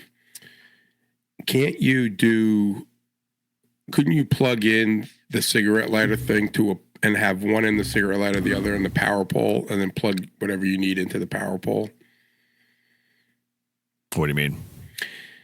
So, like, I have a cable that's a cigarette lighter, the DC plug. Sure. One is that, and the other end is a power pole connector. Yep. So why couldn't he just make that wire and plug whatever he needed in, like his radio or whatever? He could. It just wouldn't look as clean. Like, I don't think it would look like you'd have wires sticking out the front of it. He was thinking to kind of make it more like modular. Like, you know what I mean? So you would just plug into that. Yeah, so instead of like having that cigarette lighter port, you'd have something like this. So like this 3D printed, power pole port. Right. And, and you just replace that, and then you could put 2 power poles on the end of that and daisy chain them. So something like that, Paul. Yeah. So yeah, exactly. Just swap the outlet out completely. I do have I tried to find it, but I do have what Todd's talking about, where like a cigarette lighter plug-in. Yeah, So the power supply for the Tough Book. It came with a cigarette lighter thing. I cut the cigarette lighter plug off and I power pulled it. So now I've got the cigarette lighter plug, and I could just power pull the end of that. Got it. Right. So but definitely not as nice as. So I can use the Jackery, right? And I can plug in that. I can plug in that cord or that DC thing with the power pole, and then plug in my 891 into that. Yeah, you should be able to. Depending on how many watts you had, but it's 300 watts. Should be enough for at least a couple hours. Yeah. I mean, you could literally just make yourself a cable and put ring terminals or whatever else you on the other end, and you're good to go. Then hook it up to that Jackery, and you're off. Yeah, I mean, I'm literally I'm surrounded. Bioenno that I'm using is what 100. How many hours? It's 180 watt hours. So what does that mean? So my Jackery is 300. So it's almost double this. Yep. So you're putting out a max 180 watts every hour, roughly every hour, continuous, that it will support. Doesn't mean that it's peak, but in essence, depending on how much your amp draw is on your radio or other attachments, is going to dictate. I'm going to next time I do a POTA, I'm going to try it on the Jackery. Yeah. Just watch you'll be able to find out pretty quickly. Just look at the idle power draw on the 891 off the website, and then what its full draw is at 100 watts, and you can then calculate off the Jackery. Just watch what that would look like. It has a little thing with like the percentage on it. Just be like, something with Spaceballs. Yeah. So the 891 off the top of my head, it's a 2 amp receive draw and a max of 20 amp transmit draw. Okay. So that's what you're working with the 891. Yeah. And I think the 7300 is about the same. I think the last time I checked that, it was about the same. So 2 amps on receive and about 20 amps on transmit. Interesting. All right. So it sounds like we got some future battery box builds to share once Todd obviously gets his Go box together for his DX10 and the like, and Paul's building his Dream One and Energy. Oh yes, that's all right. So we'll hold off that one because I want to talk accessories and maintenance in a second. That we some tricks there because I know we all have a different little setup going. But did you want to take a little time and talk a little about your kind of plans, your 12-volt setup there for the RV life and trailer, and what that kind of looks like a little bit? Well, I mean, I've already kind of touched on it with adding lithium iron phosphate batteries to the front, and that's gonna I'll have to do a custom box for that, and of course I want to be able to add solar to the mix. Well, the RV it's built with a solar jack outside. They call it a solar jack. Really, all it is it's an SAE plug. So you got to be careful because sometimes the positive isn't the positive that you think it is. Those SAE plugs, I absolutely hate them. But it is what it is. It's already there. It's built into the trailer. So I think at some point what I'll end up doing is just redoing it, and putting some type of a waterproof power pole cover or power pole plug there. But yeah, it's just having enough battery power to ensure that whatever I'm using that is going to draw the highest amount of current is going to not totally wipe out the whole system, right? So like the computer has a 750 watt power supply. Yep. Which that's a lot, so just for the computer alone has a big current draw. And then you add the fridge, the air conditioner, the microwave, you gotta, that's where I gotta sit down, I gotta do the math, and I gotta say, okay, what is the the maximum amount of power that I would ever be pulling all at once, and how many batteries and what do I need to fulfill that need so that I can go off grid, still live in comfort. You got to calculate how long you want to go off grid too, and that's going to dictate as to how you build your solar farm and everything else on top of that. So, yeah, exactly. And I mean, if you look at like the things that I want to do aren't very different from the things that a lot of other people are doing. Go set up in a national wildlife refuge, right? And you can sit and you can hang out there for, I believe, up to 14 days for free before you have to move. And so, all right, well, water's easy because, I mean, I've got a 40-gallon freshwater tank. I've got a 54-gallon gray tank and a 54-gallon waste tank. So, water should be no problem if you're, being conservative. You're not, taking long showers every day. Sure, right. But the battery power requires some math, and so yeah, it's going to be a little bit of figuring out exactly how many batteries and which batteries that I need to buy to be able to power everything for a week, say. Mm-hmm. Right. Cool.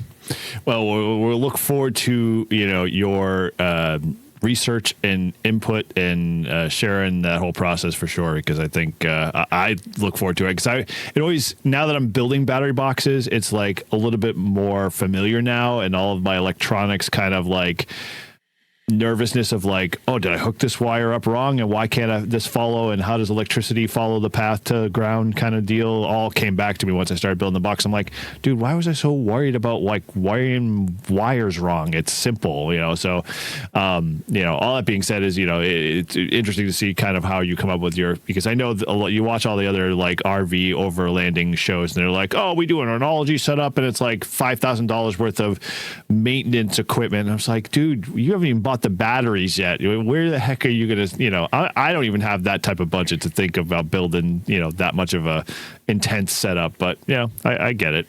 People go overboard a lot. So yeah, well, me, I do everything on a budget. So, we know. Yeah, it'll definitely be, I will share the knowledge that I gain to hopefully help other people also on a budget. Very cool. Well, I appreciate it. So, all right, we got a couple of small categories that we kind of touched, we want to touch into that kind of popped up in our conversations here. So let's briefly touch on, because I think we kind of touched on it already, but from your charging perspective, what do you guys do in each of those categories for your maintaining your batteries, keeping them topped off? Do you guys have one setup? You have a couple of different setups? Or are you just using off the shelf stuff? Anything creative? So for the bioenno, I just have a charger that came with the battery. That I plug in and leave it in my POTA bag. That way I can charge it if if I'm doing a 2-day trip and I'm going to go out 2 days, I can just plug it in and charge it. And then for the 100 amp, I have a battery tender that will do lifey batteries, and just put it on there and it charges it up. I mean, it takes time, but I mean, that big battery, it isn't like something I have to charge fast because, you're not going to use it every day, right? Right. I mean, it's like, it lasts forever anyway. So, if I know I'm going to use it, but I'm going to play around with it this summer, and I'm going to hook it up to the generator and see how that works and how it keeps it going. And, I'll run stuff off it. And what'd you get there, Grouch? The yellow bag. The yellow bag has come out. NOCO. The yellow bag is NOCO. And so this is my charging bag. And so in here we've got the Genius G750. That 4 amp hour. It is 75 amp, 750 milliamp. Okay. So just shy of an amp an hour. Yeah, it's not a super fast charger for sure, but it's the Genius, so it doesn't matter what kind of battery that I have. It auto has figures smart it detection. out. Okay. Yeah. Good. Yeah, it's good purchase there, my friend. We all know we could screw up a lipo and cause a fire very quickly if you don't have the right battery charger.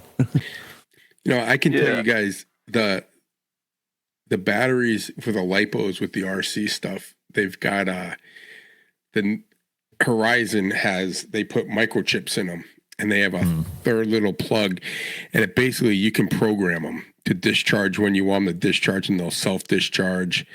They're pretty awesome, and it throws connects with the telemetry and stuff too. So, once I think as years go on, you're going to start seeing like batteries that you're going to be able to have an app for, and just be able to look at it and know exactly what it's doing.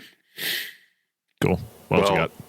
There's the benefit of the Droke power meter there, but the All Powers also has an app, so you can monitor everything that way.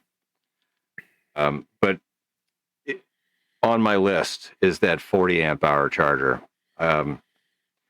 Because not that this takes forever, because it doesn't. I mean, it'll top off the 100 amp hour after a long weekend in an overnight charge session. But sometimes, you need it to be a little bit faster. And so that's where you're like, a 40 amp hour charger. Even a 20 amp will put you, halfway faster than the, 4 or 8 amp hour chargers I do today. That's kind of my thought. And I was like, it's a little easier to swallow price wise, especially when you're looking for, something that's not going to break the bank or cost about half of the battery. So, okay. So you've got some charging scenarios, and mostly it's just all portable stuff. Do you have, either you guys have a, we'll say your battery station? Because I know we had a talk a long time ago about, maybe setting up a master station where you plop, drop, and plug in kind of configuration. You guys have built anything like that yet? I'm going to be that's one of the things in my shack that I'm working towards. Yeah. Because I want to be able to I want to have it so I could just plug in anything and everything from phone, laptop, camera, battery, whatever I need to charge. I just go to one place and it's just right there, ready to go. Yep. How about you, Paul? So at the home shack, my workbench is a toolbox. It's a big giant toolbox. But on the top of the toolbox, I keep a surge strip with all of the different, charging blocks with USB-C and micro USB. And I think I've even got one for mini USB, which is really old. You're dedicated. Yeah. Well, and then I've got, 2 different, power pole chargers. And so I set it all up. Even double A's and triple A's. And that's something we didn't talk about. Yes. Yeah, because so the antenna analyzer takes double A's, and I hate buying batteries, so I buy rechargeable batteries, and then I keep a spare set with me. But then if you got to swap them out, you go home and you pull those batteries, you throw everything right there on the toolbox in the chargers for whatever they are, and that goes to HTs, everything. What do you use them for rechargeables? So I'm using the Amazon brand. It's I initially I bought a whole bunch of Tenergy rechargeable batteries, double A's and triple A's. But for whatever reason, if you don't use those batteries, they go down below saving voltage, and then they won't take a charge. And so it's just a waste. So I've definitely found that when it comes to rechargeable double A's and triple A's, or what are the vape batteries there? The 1665 or whatever. Yeah, 18650s. Yeah, that's it. Yep. So I've got one of those chargers in my charging setup as well for those batteries. If you buy the cheap ones, you're going to regret it. Yeah, you get cheap. And that's one of those things I learned it the hard way. So take it from me. don't buy the cheapest ones. Even if it's going to take you a little bit, like just save up so that you can buy it in bulk, because it's always cheaper to buy those batteries in bulk. But yeah, get the better quality ones for sure. Yeah, I got for me, mostly my charging stations are the all typical ones that come with the Bioenno, wall wart kind of chargers. Although now that these guys have been getting me going, I'm thinking, I need a 20 amp hour Redodo, charger, because I got to charge my 100 amp hour now. So I'll add that to the arsenal. But I built in my storage, kind of ham storage area, a whole shelving system for the incoming to outgoing kind of staging. So all my camera batteries for my YouTube channel, all of my radio batteries, all of the laptops and stuff like that, all have a section on the shelf. So all the cables for those type of devices, so like my iPad chargers are already there, ready for accepting charging power, the power for the Bluetooth keyboard kind of stuff. I can just tether and charge and disconnect and throw it in the bag kind of thing. And so I've gotten to my place where it's like when I come home from a POTA or whatever, I'll drop the bag there, take all the stuff out of it, throw it on the shelf to get it all charged, put the bag on the shelf, and then so the reverse order is like, okay, all the stuff goes in the bag, goes out the door with me, and I'm all good. The only problem I haven't worked out yet is how I grab my antenna bag with me, but I've solved that by putting more antennas in my truck, so I have options. So maybe that's how I fixed it. But yeah, I bought I bought a 2 battery tending kind of USB-C, USB-A block, charging block. I think it's like a 4,000 watt or whatever the highest wattage you could get to be able to do USB-C PD and USB 3. And so I have all of the short cables. So all the devices that sit on the shelf all have just a short cable that never leave that device because they're all glued to it, so they all just plug in via USB-C or USB-A and charge from there. So that's been a lifesaver because all my batteries now stay topped off and everything else like that. So as long as I keep following that suit, I'm good there. I think the battery, the smaller, something like that. Actually a little bit bigger than that. It actually has 8 ports on it, so a total of 4 USB-C and 4 USB A 3.0 ports and PD ports all in a brick, and it's got a little it's a Chinese brand. I can't find it on Amazon because I can't remember my stupid Amazon password, but I'll post that in the show notes of what it is. You said 4,000 watts, so I mean that's a considerable amount of power. Like this little guy is only 65. Yeah, it's got a lot of wattage because it was able to support a whole USB-C, USB 3.0 charging.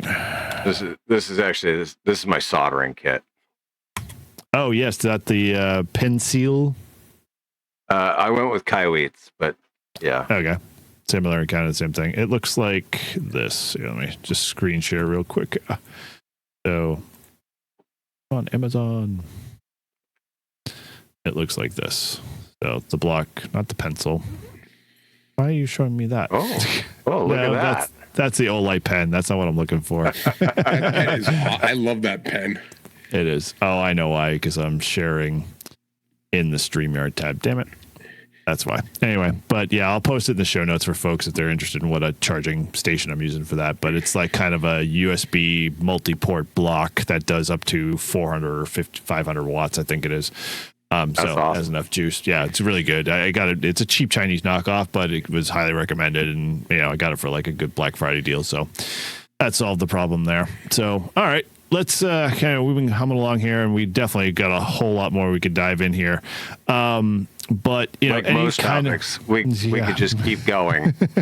Exactly, and we know we've already lost half our audience already for the first hour, so all good there. All tongue in cheek aside there. All right, well, so how can we wrap this up? I mean, any last bit of advice you want to throw at somebody that they so maybe they're diving into foray of batteries, and hopefully some of our examples we've shown you kind of give you different options at different levels. But anything we want to throw in there that you might want to throw as a heat of caution to someone who's in the market to buy portable batteries? All right, I was waiting for Todd to jump in there, but all right. So feel asleep. I would it's say past bedtime. Yeah. The biggest bit of advice that I can give is know what your worst case usage is, and then plan for that. And when you're shopping for batteries, yes, consider the price, but be extra vigilant of checking the reviews and making sure that, you know, it doesn't have an artificial review rating, right? Where, you know, these companies, a lot of times, they will solicit people to give 5-star reviews just to bolster their review status. So make sure that you're going through and you're really analyzing the reviews, you know, for good, honest, actual users, and not, you know, promo reviews. Because you don't want to waste your money buying something that's not going to work for you, and it's not going to last. It's not going to do the things that you want it to do. Right. Batteries are expensive, so yeah, just, you know, really just be extra vigilant about it. Okay, anything you got to throw in there, Todd? Nah, I mean, I would say, you know, do your research, watch your YouTube channels, you know, watch more than one guy, get different perspectives on. I mean, my thing is, when you do your research and you're looking for what you want, there's so much out there on YouTube. And I think, you know, if you watch enough of them on whatever object, you know, whatever battery you're looking for, you'll probably get an idea of what, you know, which one is right for you.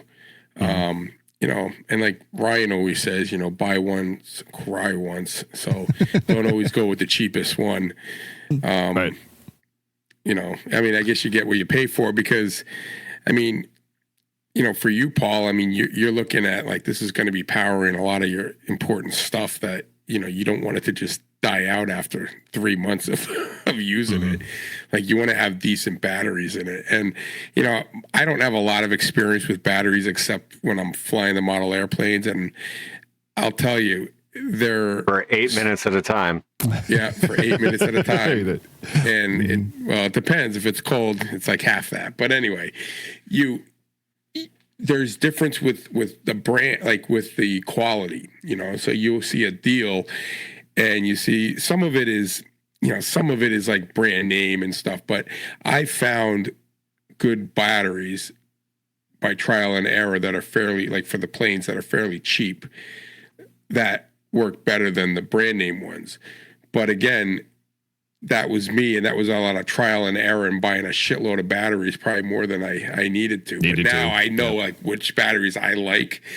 And, you know, I think with YouTube and stuff and the different options you have, just don't go on Amazon and pull the Amazon's choice and be like, oh, this is the one I'm going to get because Amazon says it's the right one. Exactly, right. You know, and talk to people that have them, you know, reach out to Paul, you know, you got his email, he'll tell you what he's found, and he can send you links and that kind of stuff. And I think that's the way we get around it. And like I said, I think battery technology and solar technology is just getting better and better.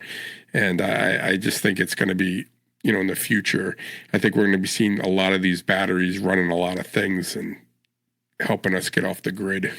That is for sure. And I honestly, I would appreciate somebody asking me about something other than AI music. Even though he is on his top 20 list somewhere on the top 40. All right. Yeah, I would say from my standpoint, you guys all hit the nail on the head, research and that type of stuff. But I think my best experience for me was when I was, we'll use POTA as an example because that's kind of where I started getting into the battery market. Was I looked around. I went to watch other people, you know, at Hamfests and talk about other batteries and ask people their preferences and why they went with one versus the other. And then, you know, YouTube was always a big kind of either reinforcement one direction or another. But yeah, you know that your first battery you're going to buy is not always going to be the last battery you buy. And if you have that sense about it, then when you start to get to a certain place, you'll find that you're going to be buying exactly like I do. You buy a certain battery for a certain style or certain operating, experience, and then that all those bets are off once you start getting into the bigger stuff. Like when you start dealing with 100 amp hour, it's a whole new ball game. It's a whole new, a way of thinking. So at that point, you have to kind of relearn your strategy over again. So just know that you go into it knowing nothing, and you're going to come out of it knowing a lot more and continue to learn a lot more about something as simple as positive and negative. You never thought of how easy it could be. So cool. All right. Well, hey, that was a good, battery discussion. So hopefully you enjoyed it. And if you did, you can always head over to our Discord because we'll start the conversation back up there as we always do in our show channel there. So, let us know, what batteries do you use? Is anything we missed, we didn't talk about? I know we didn't touch on solar, but we've talked about solar in other episodes. So, share your setups, share what you got, help others in the community that might be maybe looking for their battery setups for an RV or for their POTA setup, or maybe they're planning on becoming a station captain for field day this year and they're looking to do a all battery kind of off grid setup. So share the love, let people know what you do, and you can do that over on our Discord as always. And so if you want to help support the show, you can always connect with us by heading to subscribe to our YouTube channel, and you can catch all of our awesome content over here, all of our shows and live streams. And Ham Diary content. We're always constantly pouring into that stuff. So, let us know whether you like it, you hate it. Either way, we're kind of experimenting and trying stuff on the channel. And we are nearing, obviously, 500 subscribers. So, if you haven't subscribed, come on, subscribe, support the show, because by the time we hit 500, we want to do at least our first 500, subscriber giveaway. So, let's get those numbers up quick so we can, get to the celebration mode. So with that, you can, again, leave us a review using our SMS link, and those are all of our show notes. And now you can leave us a voicemail at 978-233-1142. And if you want to help support the show, you can do that through our Buy Us a Beer links. You can head over to our storefront at livefreeandham.com/shop, or you can become a Patreon member and support us there as little as $3 a month, and you'll get some really awesome content and a whole bunch of other cool things that all of our members over on Patreon get to have. And finally, you can always head over to livefreeandham.com to learn about the show, check out the swag, see all of our shows and episodes there in the back catalog. And as always, thank you again for listening from all of us at Live Free and Ham. 7-3, guys. 7-3. 7-3. Got it all. Face your fears on this wild ride with the Live Free and Ham by your side.